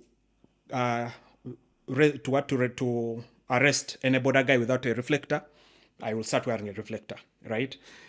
If I see that they don't care anymore, I will stop. This is the world we live in right now, in Uganda at least, right? And this is the assumption that I'm making, that this is the world we live in, right? If the border guy is not expected to follow traffic lights, rather, if he doesn't expect himself, if he's not if he doesn't believe in the Ugandan story, the Ugandan constitution well enough to follow traffic rules by himself, then you shouldn't expect the MP who has a guard car to also follow the traffic rules, right? Then you shouldn't have that expectation of a Hmong to not take money that he can legally take. This is my case, right? This is the state of things as they are, right? This is a set of things as they are. And your question is, how do we move from this state of things to a state that is fairer, that is next to utopia, right? Of course, utopia is illusional. But how do we move from this place to a state where if I pay my tax... Yes, there's a certain expectation Exactly. that the state will put in place hospitals, it will put in place social safety nets. I will drive on decent roads. I will have secure borders. I will, when I fall sick, or when my wife or kids or my daughter, my sisters, whatever, if they fall sick, they will go to hospital and get a certain degree of care. Yeah. That's the reason as to why at least 30% of the money you earn is the taxpayers' money. So if we, as a society, what compels us to pay tax is that understanding that the state will keep its end of the bargain. So then a question arises, when the state does not keep that end of the bargain and it becomes a criminal enterprise, what happens? Exactly. What is my role as a citizen? Yeah. Is it to walk to Honorable Anita Mong and slap her? No. Okay. Okay? Okay. My role as a citizen is to organize within the structures of society. The game has already been set. I can't change the rules midway. I have structures of society availed to me via the constitution that then I have to go back to and organize within to try and bring change. I see. Are you familiar with Kizza Besigye? Absolutely, I admire him. Okay, exactly. Do you think he has tried to bring change following the law? Yes. And do you think the law can be flexible when it is inconveniencing someone else? Ultimately, we are fighting a system using the oppressor's tools. Exactly. So what you're saying is the law doesn't actually matter. But I just say that these guys will change the laws to suit their interests. And this is what happens when the state becomes... to believe in the laws? No, wait. This is what happens when the state becomes a criminal enterprise. You have, say for instance, police fused with the army.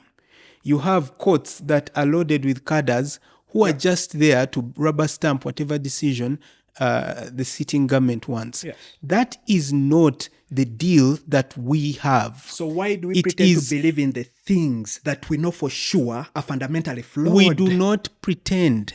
You see,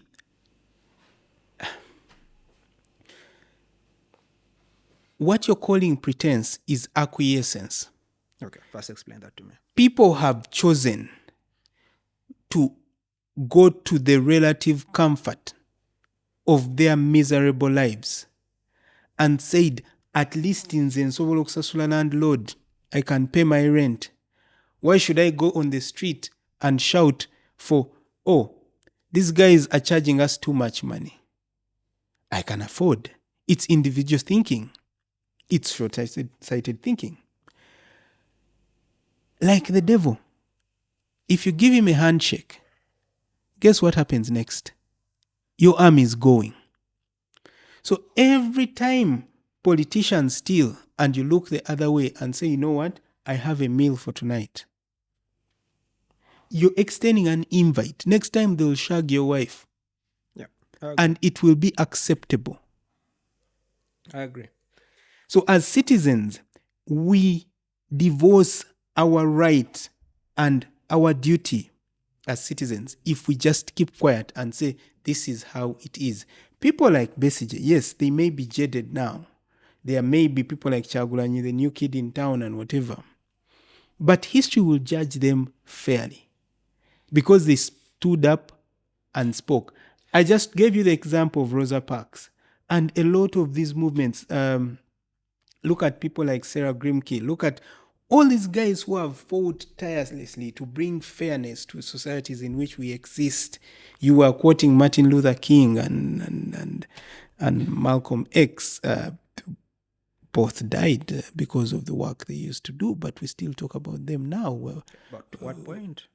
That's what I do you mean think to for what me, point yeah, we for- have a more exactly. organized society? Look, Do you okay? Let me ask you this, right? Do you think today we have a more organized society in Uganda, right? Do you think Uganda today is more organized because of the black movement in South No, Africa? no. I sorry, use let me those let me because finish I the- use let them me- as examples. Let me just finish the not question. because that's where. Do you think, or even the Mau Mau rebellion, do you think we have an organized society today because of that? Or, two other options. Or do you think because it's easier to make business with an organized Uganda, one, it's easier to with a pacifist Uganda where, quote unquote, the government has a monopoly on what? On violence. Yes. Or do you think we have a more organized society because Mandela had values? I even forget what Mandela stood for, by the way. We don't know what Mandela stood for. We just remember the man coming from prison and being celebrated, right? Do you think that for sure? Yeah. The truth is, the reality is, these stories of heroes, Just of because books, you don't know of what Game of Mandela Thrones, stood for doesn't mean he didn't stand for stuff. No, he did. Of course, he did. He stood for black equality. Yeah, definitely. He actually I'm didn't just stand for black exaggerating. equality. He stood for equality of all races. Yes. I'm just trying to like make the point that if it was sustainable for white people to keep this is why are we going to Mandela? Mandela is long dead. Look at Palestine, right? It is still sustainable for America to exist with its freedom propaganda while murdering children and women in Palestine, right? And so now we can pretend that we don't have a Rosa Parks in Palestine to put on a billboard, but we can still pretend that Rosa Parks, her contribution was valuable. We can still believe in those stories. We can still believe in Nelson Mandela. But as soon as it is convenient for the powerful guy to oppress the weak guy, they will do it. The only way they stop doing it is if another powerful guy is inconvenienced. By what? This is So just... in the Ugandan instance, how do you think we course correct? Or do you think we're on the right course? Nice. Thank you very much for that question. I was waiting for it. First of all, people start actual mobilizing, right? People start what Kebi was doing. Which is activism. No. Keep quiet. First of all, people should keep quiet. Stop tweeting. Stop giving speeches. Stop talking about American stories of freedom and all that. The first thing is, you want a hospital done, right? Figure out where the money to that hospital is coming from. Walk to the treasury? Hey, do that. Yes. This That's seems not stupid. how life works. How do you know? Uganda has never worked. How do you know how it works? It has never worked. This is, I'm telling you, you start by actually doing. We first Doing what? Like, I don't understand. When you so say the hospital, right? The first thing is we go to Mulago, right? We go to Mulago, I mobilize, I bring you and other people who can be doctors. I tell them, you guys, start working. Start taking care of these people in Mulago, right? Then we bring guys who can rob. We tell them, you guys. We had a president like that. He was called Amin. No, I mean, How did that work I don't out? believe that. Yeah, exactly. But okay, let me first tell you my point. We bring guys who can rob. We tell them, now go and rob the money and come and pay the doctors for what they're doing, right? We organized our government to work in parallel. I believe in Bitcoin, but I want to bring it up. No. Yeah, we organize our government that works in parallel with the current government without these stories. These stories are so hypnotic. They make you sleep, right? You think that in a nation state, so in a state like this one, Yeah. you can be allowed. Who is allowing? No, wait. Who is allowing? Wait. Yeah. Let me finish my point. You think that you can set up a parallel government without controlling the powers of coercion? Yeah, I mean, you have to. The powers of coercion in this state are two: money and the ability to kill. And violence, yes. Massive killing. Yes. I agree. Now, these powers come from the people. Okay? The very people you want to say No, hang on. They don't. Come on. That's an American story. Wait. They don't. Money doesn't. Very few, 1% have all the money. But violence, wait. Allow me. People who hold the levers of power, which levers of power allow them to move money and violence however they want, derive that power, at least by the Constitution, from the people.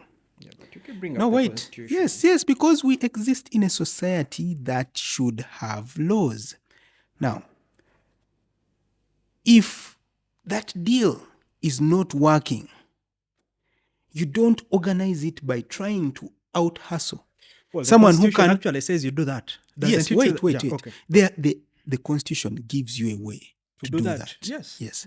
But it does not tell you go and start an armed rebellion, That's say, what it against says. the government. Exactly. No, wait, That is wait. exactly what it says. Wait. It will not tell you to go and start an armed rebellion against the government.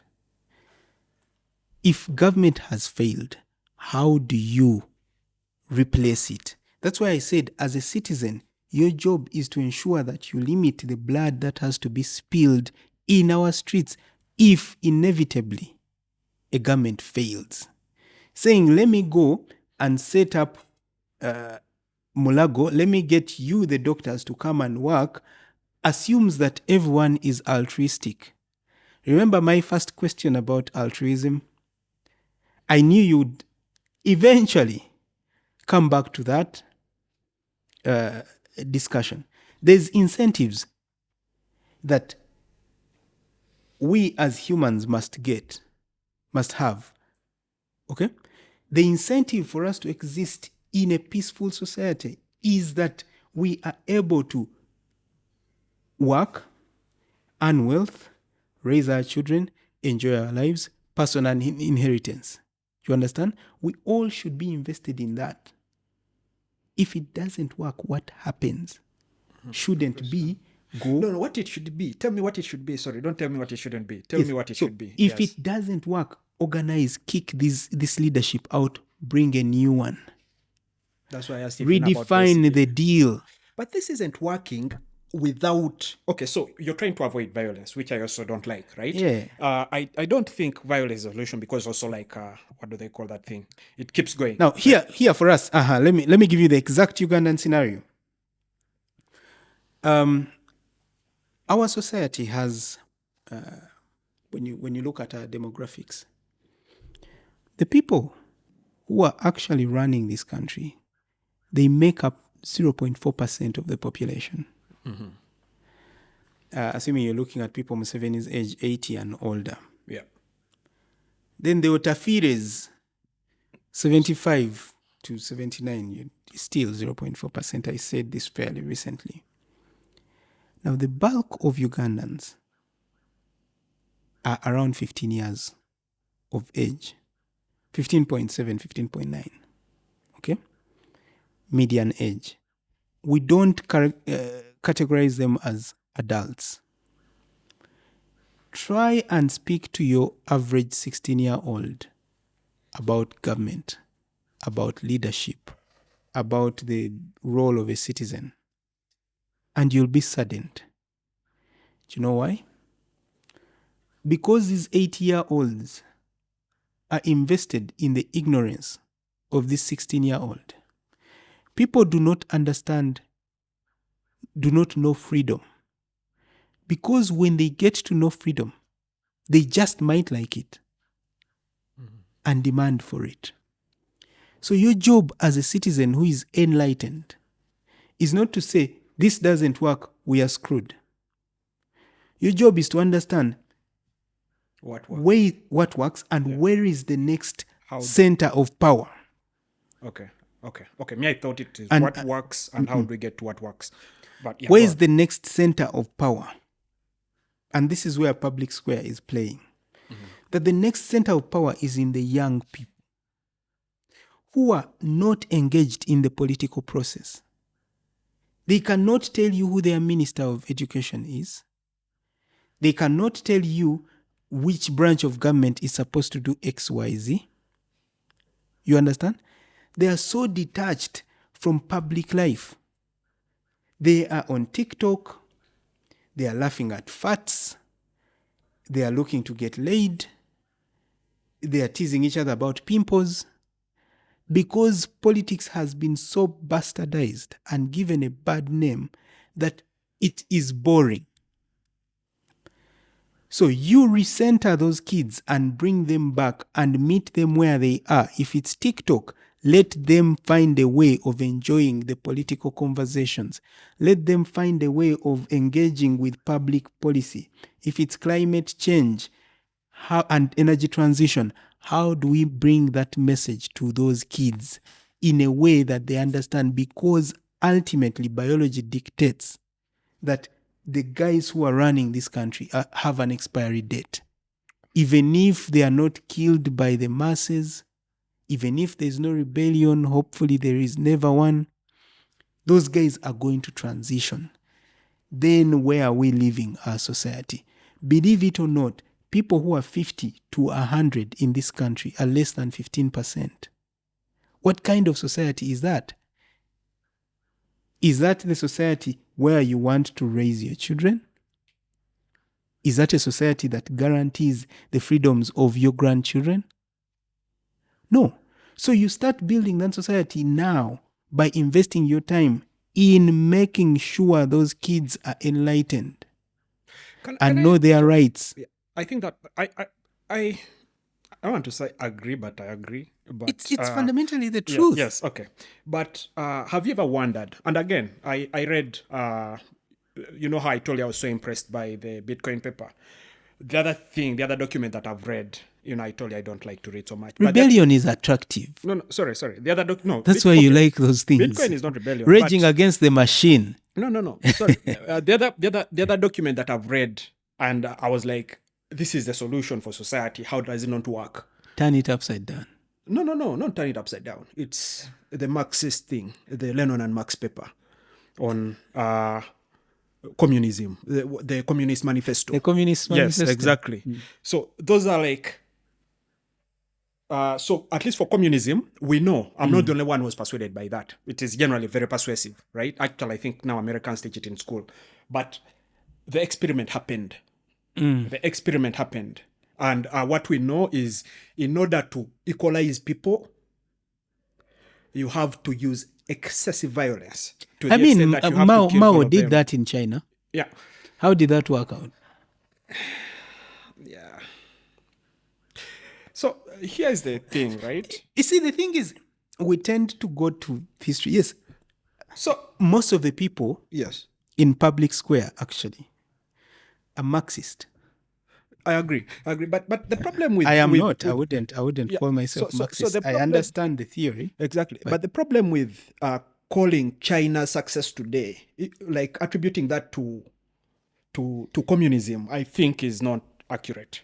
You know? I mean, China is the world's biggest capitalistic entity. Yeah, I agree. So we know for sure that sometimes beautiful ideas like freedom, like democracy, like communism, sometimes they're just hypnotic. They're not actually practical ideas. But right? what I'm saying is actually practical. So what I think is, so I agree. We're playing within the rules. But I'll bet you that if you go to a school of 1,000 students, 9,900 of those students would prefer to watch porn, would prefer to play basketball, would prefer to do all those things apart from politics. The other very tiny percent that wants politics. They want politics. That's how you get a society like this. That's how you get human nature. Again, this is what I was telling you. This is not a thing that you can manipulate as a person. You can actually. Unless you're Stalin, unless you're willing to use that much violence to do it. No. It's not through violence. Okay, how? It's not through violence. How? How did Hitler Violence. No,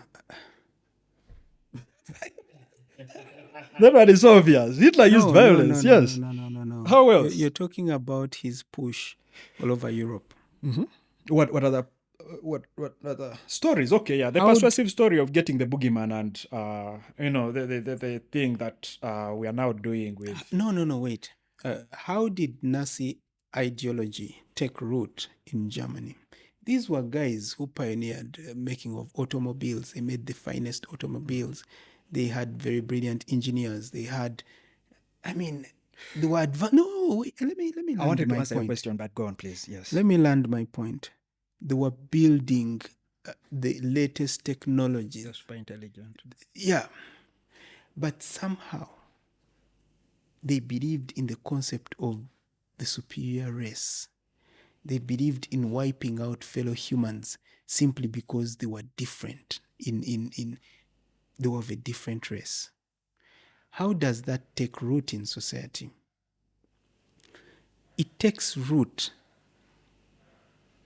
simply by people refusing to think. If you read the book, there's Hannah Arendt, Eichmann in Jerusalem, The Banality of Evil.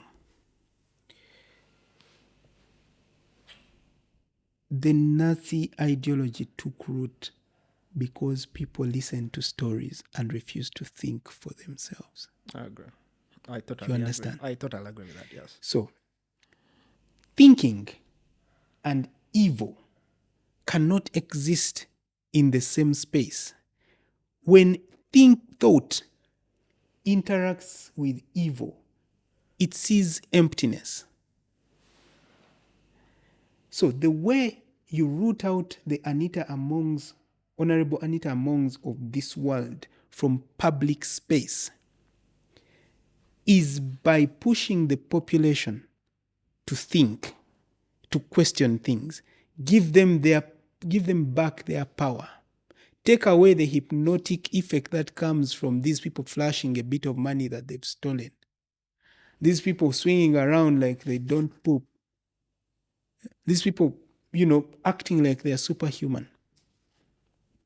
Allow the masses to repossess their brains and tell me that a society will not be rebuilt on the ideals. They may not be perfect, but the ideals that maintain a certain level of civil existence. But I think that's the society we have today, though. It's not a society that we have today.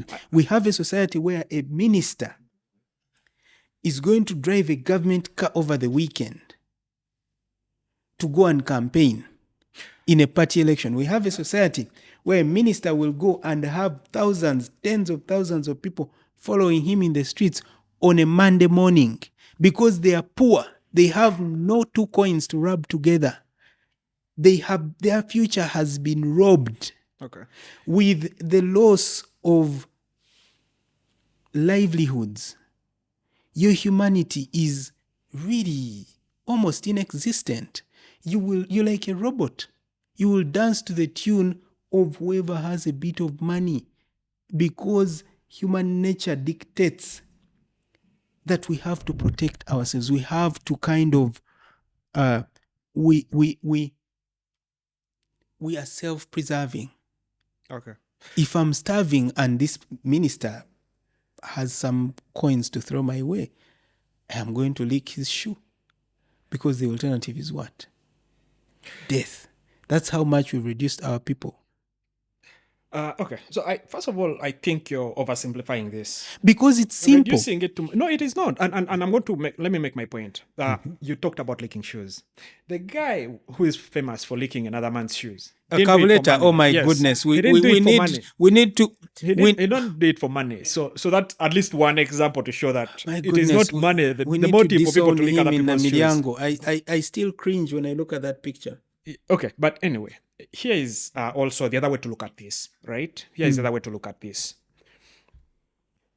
Over time, right, one of Museveni's biggest achievements has been peace.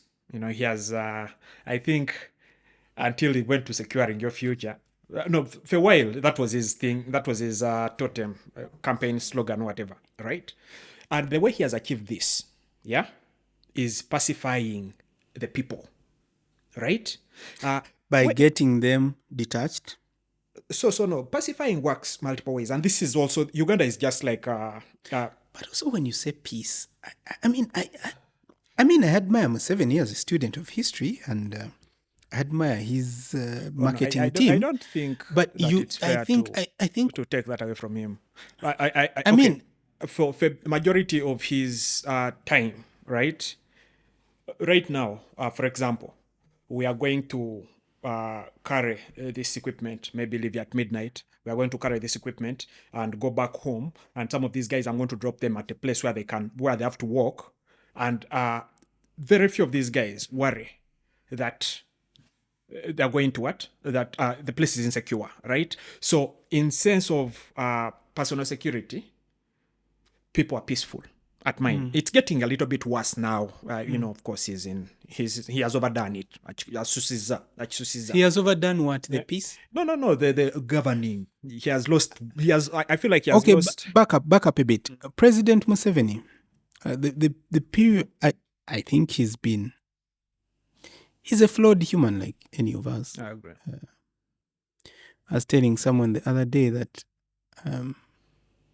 if his name and Bobby Wine's on the ballot, I may actually struggle to choose, because I choose by ideals and sorry, what? No, Jesus I know, Christ. I know that's a shocker. Now this conversation makes sense. Wait. Okay. Back to the issue of no, I feel like we need a certain change, but it's not a case of embrace every change that comes your way. You need to be convinced that after we move on from this system that we think is not working, someone needs to tell us what's the next stop. Where are we going to improve things? So I shouldn't vote simply for the sake of getting change. You understand? Now back to your issue of peace. Museveni started fighting and agitating for war in the 70s. You understand? So this period that you talk about of violence and whatever, people dying, who was the architect of the violence? Okay. So you're really giving an arsonist credit for putting out the fire he started. Okay, that's fair. I agree. So I do not understand why we talk about peace, but the arsonist has stopped lighting fires. Okay. So we have some peace. Now, on the other aspect, the things that we would criticize past governments for. Pandagari. Hasn't that happened today? Don't you have drones moving on our streets all the time? Don't you have political prisoners in jail simply because, you know what? These people wore a red beret. Yeah. And then you see in Masaka, NOP people being lined up to greet General Muhoozi in military, in the red berets. They are not jailed. So that is a sign of a society that has failed. Yeah, no, that we have selective implementation of the law. Regardless of who is at the end of that, once you have that, society has failed. So we need a reset. The grand bargain has failed. Let's go back to first principles and rebuild. We rebuild using the younger people who are coming up, because the power in the next 3 years is going to be in people who are 15 years old now. I agree. I totally agree. What I think where we disagree is build to what, right? And personally, I think this whole shebang of let us have a select few people make decisions for us, I think that is flawed. Of course. Yeah, I think that doesn't work, whichever kind of people we choose, of course. Right? Alternatively, we are now at a state where we have efficient computing. that we can outsource this. No. You to can't mathematics. You can't reduce We the can. functionality of society to Not the algorithms. functionality Where of have society, you seen that the anywhere? functionality of ordering society. So I'm telling you, this is the future. Computers? This is the future. I'm telling you this. No, I'm saying this is a revolutionary idea. This is not a white people story. This is the future. The future is we make sure because we have enough compute, we literally can compute every. Sorry, let me just finish. Because we have enough compute, we can give you your vote and you work with it and vote anytime. You don't have to be mobilized every 5 years. You can work with your vote anytime, right? So if say, but still, at the end of the day, you're voting for someone, no? Yeah. No, not voting for someone. Voting for policy, right? These policies are enforced algorithmically, right? You say we want to give so much money to this hospital. You have your phone is connected to the blockchain, and you say, I prefer to instead buy for Anite an extra car, right? You have that right to say that. The other person has the right to say that. And How at any one time, anything else except to vote if we no, live in a society again, like that? this is the thing is most people will be passive because that is the nature of that's what I was telling you. In a school of but they're in 1,000 society. students, in a school of 1,000 students, only few people who care about things will take what? Will participate. You know, See, when there's a Uganda clear makes flaw an in your election, argument, yes. it is not. The problem is you're not giving me just the space to make this clear. The way it works, the way society works right now, it doesn't matter. So people will always be disinterested in the majority of people will always be disinterested, right? But at one point, there is always one person. At one point, every one person will at least be interested in a political issue. You understand? So in Uganda right now, for example, Do you believe in majority rule? no, I don't. So let me first make. So how would you decide Let me make the point. You're going to get that, right? So in Uganda today, right? If you wanted to change this whole per diem thing, right? You have to wait 5 years, get a nope guy to promise you, and by the very risky promise because he could break it, to promise you that they will change that per diem thing. Look at Mpuga. Exactly. Now, alternatively, right? Alternatively, have your phone. Yeah? Don't vote for Mpuga, don't vote for Bobby Wine, vote for per diem. Who is implementing that decision? It's A computer. an algorithm. Now you're getting it.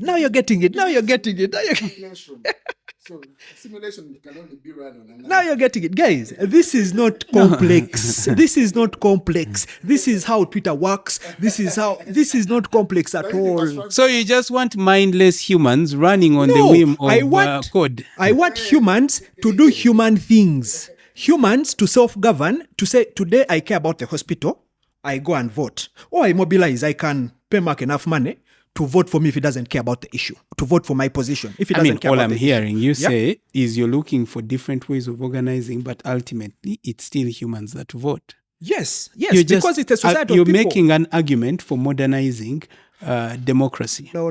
This is not. Well, Okay, and then this is clothing democracy. it Yes, this is as okay. What get rid of democracy. No. What I'm saying is what we have now is not democracy. What we have now, pretending that there are laws, pretending that there are judges, pretending that Museveni is elected, pretending that Anita Ammo... He is elected. President Museveni is elected. You say, we can't keep pretending.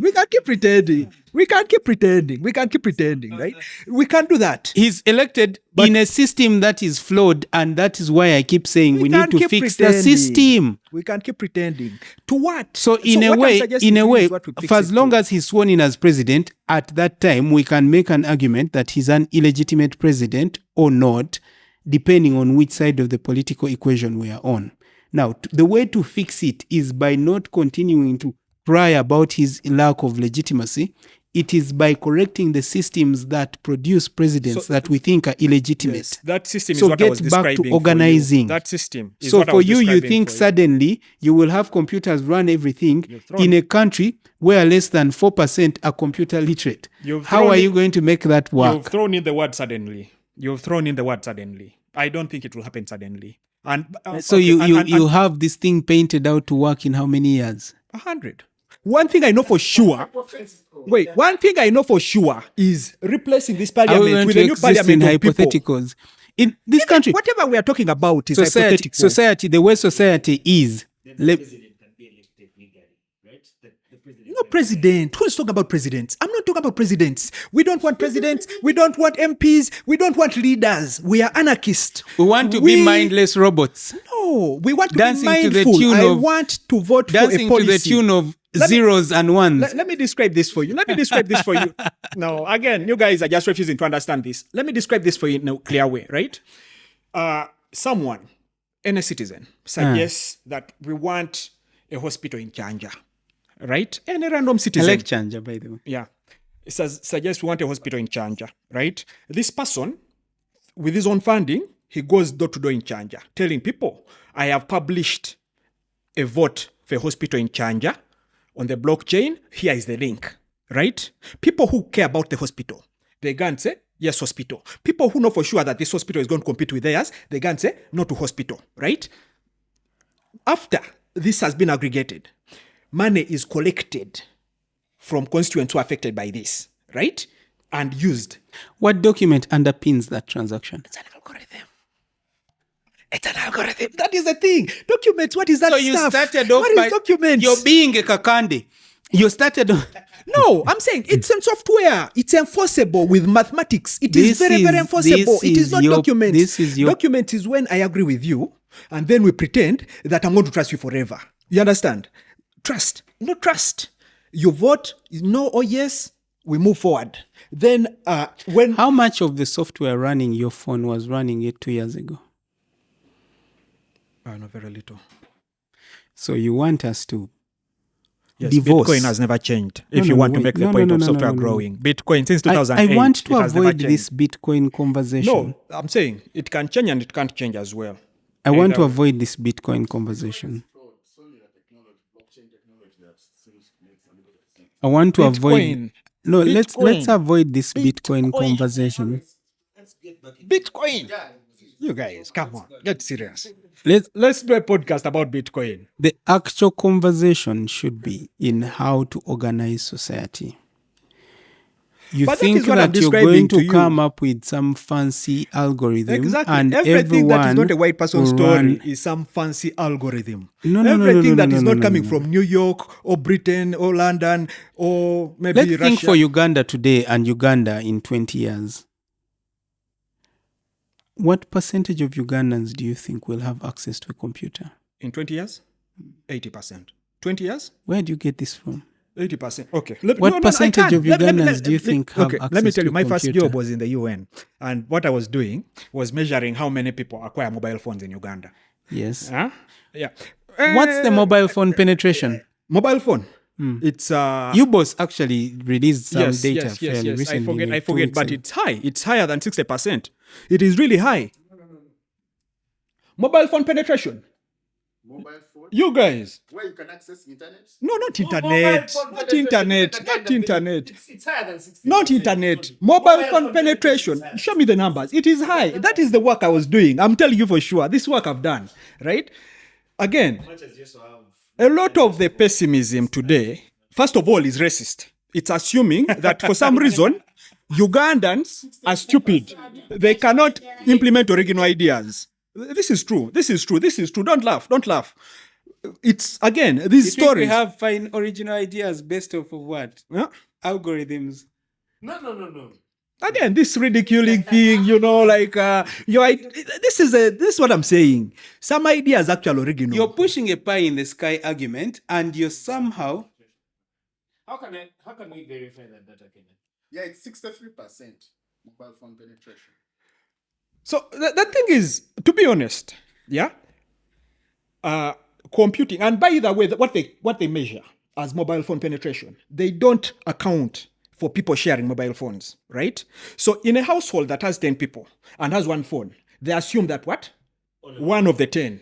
This is the data. They assume that one of the 10 is penetrated by a mobile phone. But in actuality, all the 10 actually. Yes. So, okay, but let's leave that. When it comes to computing is getting cheaper. I bought a tablet recently for $100, equivalent of $100. How many Ugandans do you think can afford $100? And Just first make the point. Let me first make the point. Yeah. This tablet comes with that quad-core thing, the earlier version of the CPU, which is, I think, 2 cores. It comes with 8 gigabytes of RAM.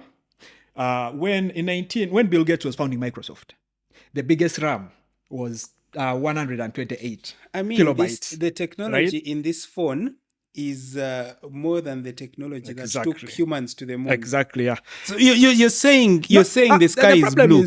Land the point. Yeah, exactly. My point is, every year, computing is coming closer. It is coming cheaper to the extent that at some point it's going to become a basic right. So your solution to whatever problems are ailing Uganda is let's build supercomputers. Computing is part of it. We know for sure that we can implement that computers know how to enforce things strictly. So you think we should wait until we have supercomputers to address these issues? No. That's not what I'm saying. I want something practical to go away with. This is practical. What you're saying of like, let's mobilize, let's shout, let's tweet, that is... It doesn't work. Anita's just ignored people. Anita, sorry, I keep forgetting her name. Honorable Anita. She has just ignored people. She has just totally decided. Because she is in a system that is built. You know, we are in what we call a patrimonial system. We exist to keep one individual in power. He will use your taxes to buy his way to extend his stay in power for whatever it's worth. I totally agree. Okay? I totally agree. So what you're calling stealing, CSR, all that stuff, that's a slush fund. I totally agree. Then is used by this individual to do the bidding of President Museveni. You understand? Agree, yeah. And then she picks off some of the cash and also satisfies her own desires. Okay, let me describe to you today how the blockchain overlay computing on that and get it fixed. Yes. Today, how computing without talking about blockchain. No, it's part of computing. Same thing. Okay, I'm just using these words also the way you're using patrimoniously. These are just fancy words to impress people. But in the end, computing, right? Let's talk about computing, right? So today, right, if I came up with a way of making sure as an LC, right, as an LC, right now there's a WhatsApp group in my village, right? So if I say thief, if there's a thief, I just text into the group, chairman, then the chairman tells me what thing he was wearing, then I have to describe this guy's shirt. And maybe they can follow up if they know the guy, they get him, right? So this is usually security enforcement, and it works. It works perfectly, but it's fully democratic. I police myself, I help police the community, and we're using technology, computing, right?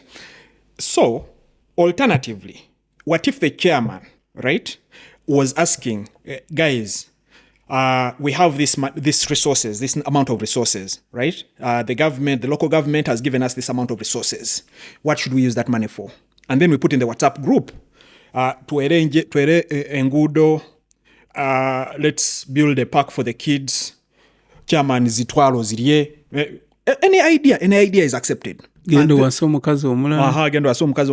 then we do what? We choose to select the most popular idea, right? We select the most popular idea, and this is me as a chairman, this is what I've enforced, this is how I want to chairman my village, right? If we choose an idea, say for example, let's patch some potholes, and we don't actually have the resources are not enough, then I can mobilize. The same thing we do for weddings. Actually, they even do it for potholes. Then I can mobilize because where I stay, I've paid like twice whenever it rains, so we can flatten the road because it gets messed up by the rain. So we do the same and say, okay, this idea we voted for. People who have more money give, people who don't give, and then we get that done, right? Now I get promoted to LC3 because, again, this is a very good idea. Who won't vote for me, right? I go to LC3. I implement the same thing, right? Then I become the Nakawa LC5. You're talking about organizing the old traditional way. Exactly. But then, instead of now using a WhatsApp text because the things have become too big, I give everyone an app on their phone. I don't have to tell them that's a blockchain. It will be the blockchain because the blockchain is transparent and it's perfect. I give them a phone. I give them a mobile app that does that by itself, right? Then when I overthrow Museveni, I give the whole country the app I don't know how this doesn't work. This is so obvious to me, like communism. I don't see how it doesn't work. I really don't see how it doesn't work. This is just the way you. This is you don't even there's ever a name complain. for what you push. It's called fanciful thinking. Yeah, because I'm black. If I was some white guy with a PhD, I put there like very strong patronymialism, people will be like, yeah, yo, this guy is like. Seriously though, we need to circle back to. We also, I think, need to what we need as a society. Really, it's more engagement. I think that's the biggest point you're trying to make. We need a reset, and we need to interest the masses in the political process, in the civic space. Push that conversation. If your border man can tell you the wrongs that their parliament is doing, the right things they are doing, how to improve them, you're on your way to building a more sustainable, more accountable society. Now, the next owners of this society, like I've told you, are the kids between the age of 10 and 16. Spend a lot of time there.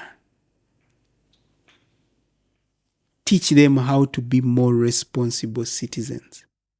And then we shall hopefully have a society that doesn't glorify. Okay, so what does that mean, though? How to be more responsible citizens?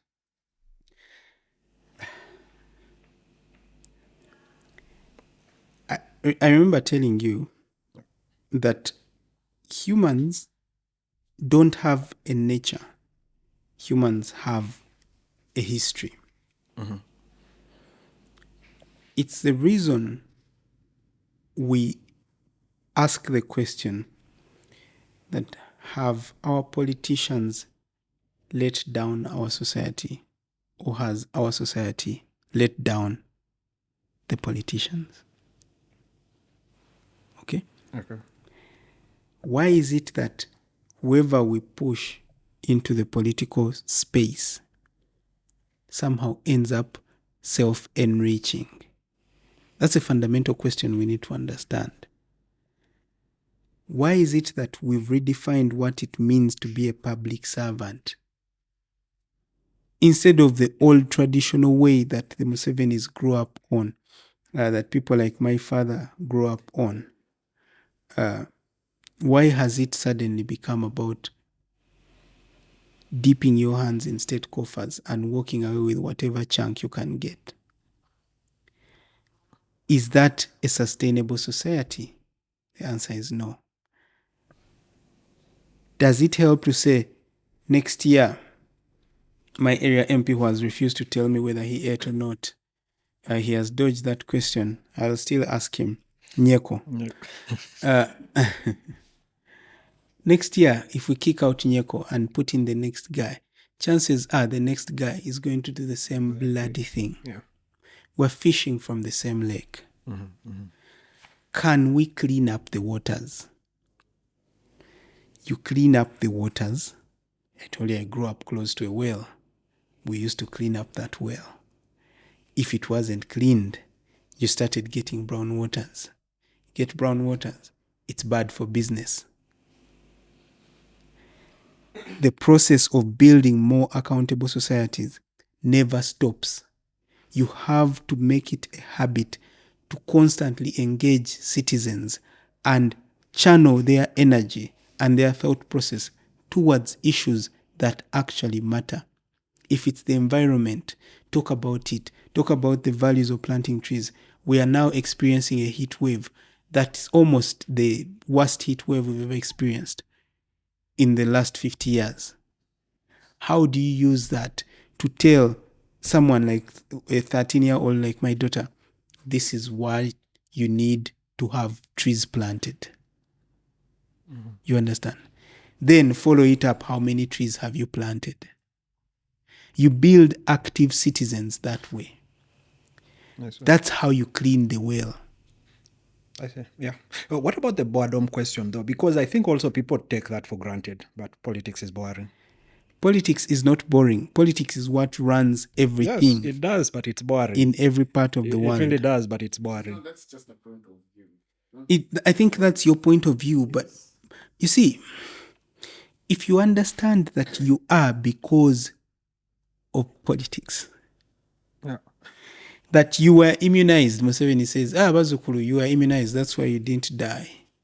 It's politics. The price of gas, that's politics. The stuff that goes into your food, that's politics. If it doesn't function, human existence as we know it will not function. To pretend that, I don't care about politics is a lie. I think politics is important. It is important. That is for sure. You know, what you've said is to justify why it's important. But all that stuff is not as interesting as just watching porn, right? That's your point. That is my point. My point is, how do we make politics more interesting? Ultimately, we exist as individuals, so it's very hard to get the satisfaction from group deliverables. If a hospital in Bukedea has no medicine, it should touch you different. But now you're so far removed from it that it doesn't matter. But to the person whose wife is going to go in there and bleed to death because they don't have blood or there's no doctor on duty, that is an 100% outcome. You understand? I do. For them, it's death. For you, it's a statistic. But we need to build a society that says when that mother dies because the system doesn't work, it affects you. Okay. I agree That with is what citizenship calls for. Yeah. No. The process of building that cannot be boring because every day there's a clusterfuck. We have to fix. I see. No, I think I agree. I think that maybe we have different definitions of what's boring, but I think for sure. I mean, I also would much rather be in the Renzoris now. That's what I'm saying. Having a time of my life. That's what I'm saying. But I know, what society am I coming back to? This is important. And for people who have been persuaded that important things are worth doing more than interesting things, that they would change the world. Important things, doing important things right is what frees you to do interesting things. Nice. That's very wise. You can't ignore it. If there is war on the streets of Miyenga, if there is war in Bugolovi, Bandari is suddenly closed, you cannot say Nzenja agenda ku alchemist kuchikuba. No, I agree. Okay. Yeah, no, That's how you should think about it. I think by the way, Natif, we agree. Majorly. I think where we disagree on Bitcoin. Yeah, I think, obviously, I think you should read up on Bitcoin.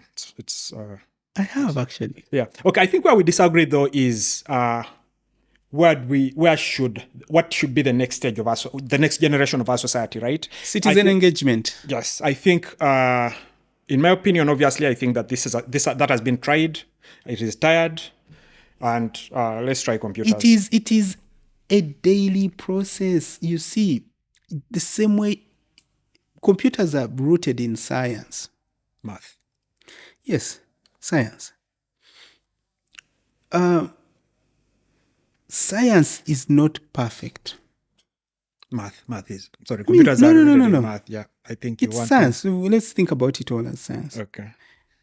Every day people run experiments from the times of Newton, from the time of Aristotle, from the time of God knows what. Every day we arrive to a more refined version of the truth. That is true, yeah. There's not going to be an absolute. It's the same way you should think about governance. We need to wake up every day determined to have incremental improvements in how our people are governed, in how society is led, in how our social safety nets are built and reinforced. There's no day that's going to come and we wash our hands and say everything is working perfectly. That's never going to happen. There's not going to be an ejaculation somewhere and say, I have come, done. It's constant improvements every day. I mean, again, as I said, we agree. I agree that that's the path, but I think that still the same path of constant improvement Demanding for towards better. Bitcoin, or constant improvement towards a new version of parliament. In my opinion, that any other kind of representative thing, dictatorship, revolution, fighting, shooting people, I don't think that that is going to work. It shouldn't. We shouldn't. In my opinion, that definitely should never work. I'm sure, actually. Well, I might even say my opinion. The science is clear, according to Stephen we tried it. We tried it in 86. True. See how well that has turned out. True. Yeah. So, before actually, I also wanted to give you my general philosophy. I know I've told you that I'm an anarchist, but those are also white people words. I don't know what it really means. I don't believe in anything. I figured. Yeah. But But he does that. I'm just giving him a hard time. So what we do at Uvota, right, is we are investing our lives in telling stories. And you're doing a fantastic job. Yeah, no, thank you. When I was in first year of university, I got accepted into this film scholarship thing, mentorship program called Maisha Film Lab, and it was run by Mira Naya. Mira Naya is. I know. Okay. Yeah, she's the wife to I just know her husband. Yes, exactly. I've interacted with his work. Yes, she's an Oscar-nominated filmmaker. I've watched her movie Mississippi Masala. Nice. Yeah. Nice. Some of the scenes were shot there in Buziga. Oh, yeah. I mean, obviously, she stays in Buziga as well, yeah. So, okay. So I know her. Yeah, the motto... Okay, I know her work. Yeah, the motto for the thing, Maisha Film Lab, her company was, if we don't tell our stories, no one will, right? Yeah, I found that very impressionable. And when I was done with university and I'd saved up enough money, it made sense for me to invest into telling stories. But the beauty about storytelling is if you understand story from first principles, right? You don't then have to, I think it's the only way to live your truth, to live as a true person, right? If you read a beautiful novel, usually you can sympathize with a villain, you can sympathize with someone murdering children, you can sympathize Hopefully not. If it's well written, they would get you to do that, right? I mean, that's the Hitler example we gave. No. I'm saying a novel, a fictional person. No, obviously, not in real life. But what I'm saying is, but besides the fact that a well-told story is non-judgmental, stories have the power to hypnotize people, to bad, but also to good, right? Of course. Yeah. And instead, for example, one of the things the big example I give is this LGBTQ thing, right? So yes, let's talk about that. Yeah, let me first make my point. So with LGBTQ, the approach Among took was, Honorable Among, I have a problem. I'm an anarchist again. I have to remind you. Honorable Among. I have to remind you that I'm an anarchist and I pay her, so I don't really have to refer to her with any titles. Yeah, but the approach the parliament took, I'm actually blaming her, but the whole parliament, even opposition took, was to criminalize this, right? But the approach, what they're countering, what they don't know yet, is Netflix. Yeah?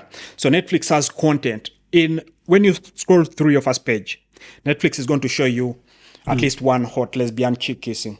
Yeah?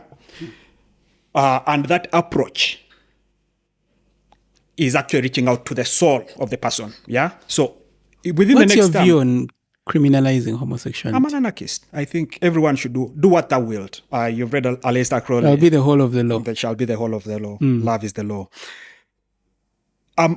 Again,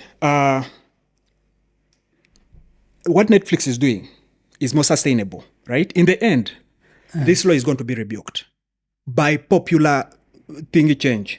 Because people are going to tell stories that make you see it the other way, right? And in my opinion, if you want what you want to do, engagement, right?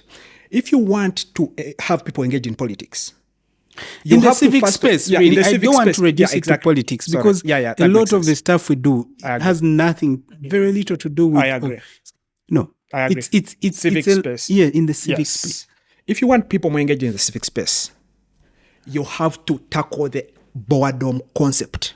It is boring. You That's may why not I want to said. admit. That's why I said we want to find these kids at their point Exactly. of interest, entertainment, and whatever. Nice. So I think we agree. Invest in we your are time. all about storytelling. Yeah. No, that's true. That's true. Make movies that have cool politicians. Make plays that have people stoning corrupt parliamentarians. That Show our children pictures of Honorable Among and Yes. say, exactly. Those are powerful I saw things. that Those one. TikToks. Yeah, that's so powerful. People have no idea, Guys but are that very is so ungovernable. powerful. That is so powerful. In the end, it doesn't work like today's parliament will all be rebellious, but when they come back for the next election cycle, people would be hypnotized to be disgusted by that. That is why I respect Spire and Agatha and Toko. Their movement of making this story persistent in people's minds, that is important. It is a movement towards change. Activism, on the other hand, is different from that. but that's activism. It is, but that's not the whole story. When you think of activism, is this agenda. You know why this is special? Is because they actually don't have, or at least I've been fooled.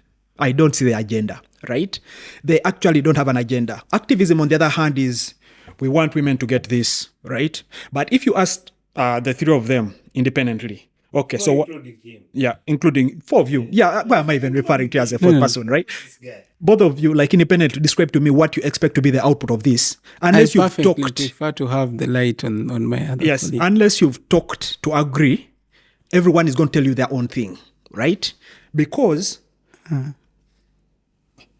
you're carrying the story with this purity, right? And that is what I believe. That is how societies change. My own role in this world is going to be to move the decentralization story.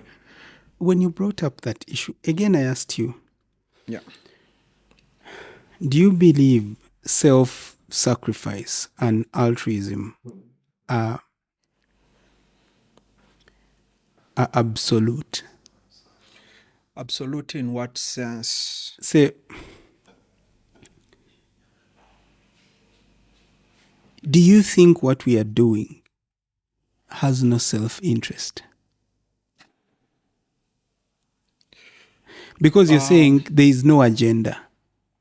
Okay. So now I think that gets slightly deeper So philosophical. now I'm here to In terms defeat of your yeah, argument please, that what please. Agatha, Toko, and Spire and myself, have no clear agenda. Okay. Yeah, please. there's an agenda. Mm-hmm. We are pushing an agenda. What is the agenda? The agenda is we want to exist in a society that's more accountable. Because existing in a society that's more accountable is good for us, is good for you, is good for our children and their children and everyone else who comes into these borders. That's an agenda. It's just that the ideals that drive us seem to be superseding what the normal reward system that society is used to. I see. Okay. So- I agree. Yeah. There's a reason people come out and say, you guys, you are given 40 million shillings. Because society is more used to people's opinions being bought. You guys are being paid money by homosexuals to fight the speaker who passed the law. She's clothing herself in a very religious garb and going against freedom. Someone like me, who has largely progressive libertarian views, will say, you know what? Homosexuals? Why should that matter? What people do in the comforts of their bedroom. Exactly. Government should have no business there. I've said that, written articles on that from 2014 when it was actually a lot more dangerous. Actually, 2013, when it was a lot more dangerous. Because my agenda is freedom to be who we are, to self-determine our destiny, and to define life, live it on our terms. That's it. It's an agenda, and I will fight for it to death. I see. So no one should lie to you that There is no agenda. I don't have an agenda. I do have an agenda, and I shamelessly embrace it. I agree. I stand to be corrected. Yes. I wonder though, because if the agenda is just accountability, why not pursue legal means instead?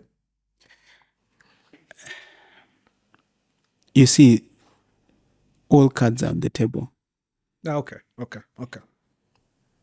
Yeah. There's no road we'll spare in this drive to have a more accountable society. But obviously, like I said earlier,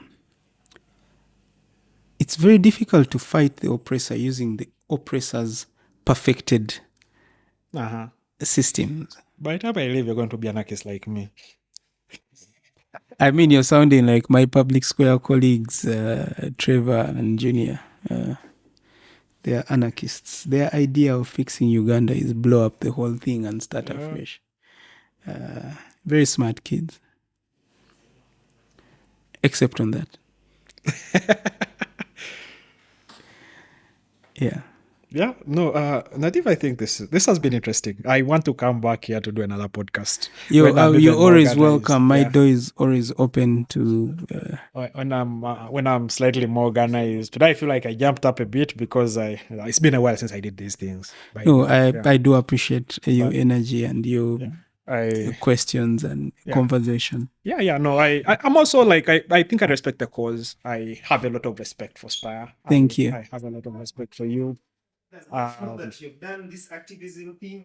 Yeah, I did the activism thing, but they tear gassed me until I was like, there's another way. You ate a bit of tear gas. Yeah. You know what's hurting? They put a gun on his head. They put a gun on this nigga's head. Kawesi when he was still alive. That joke. I was like, there's another way.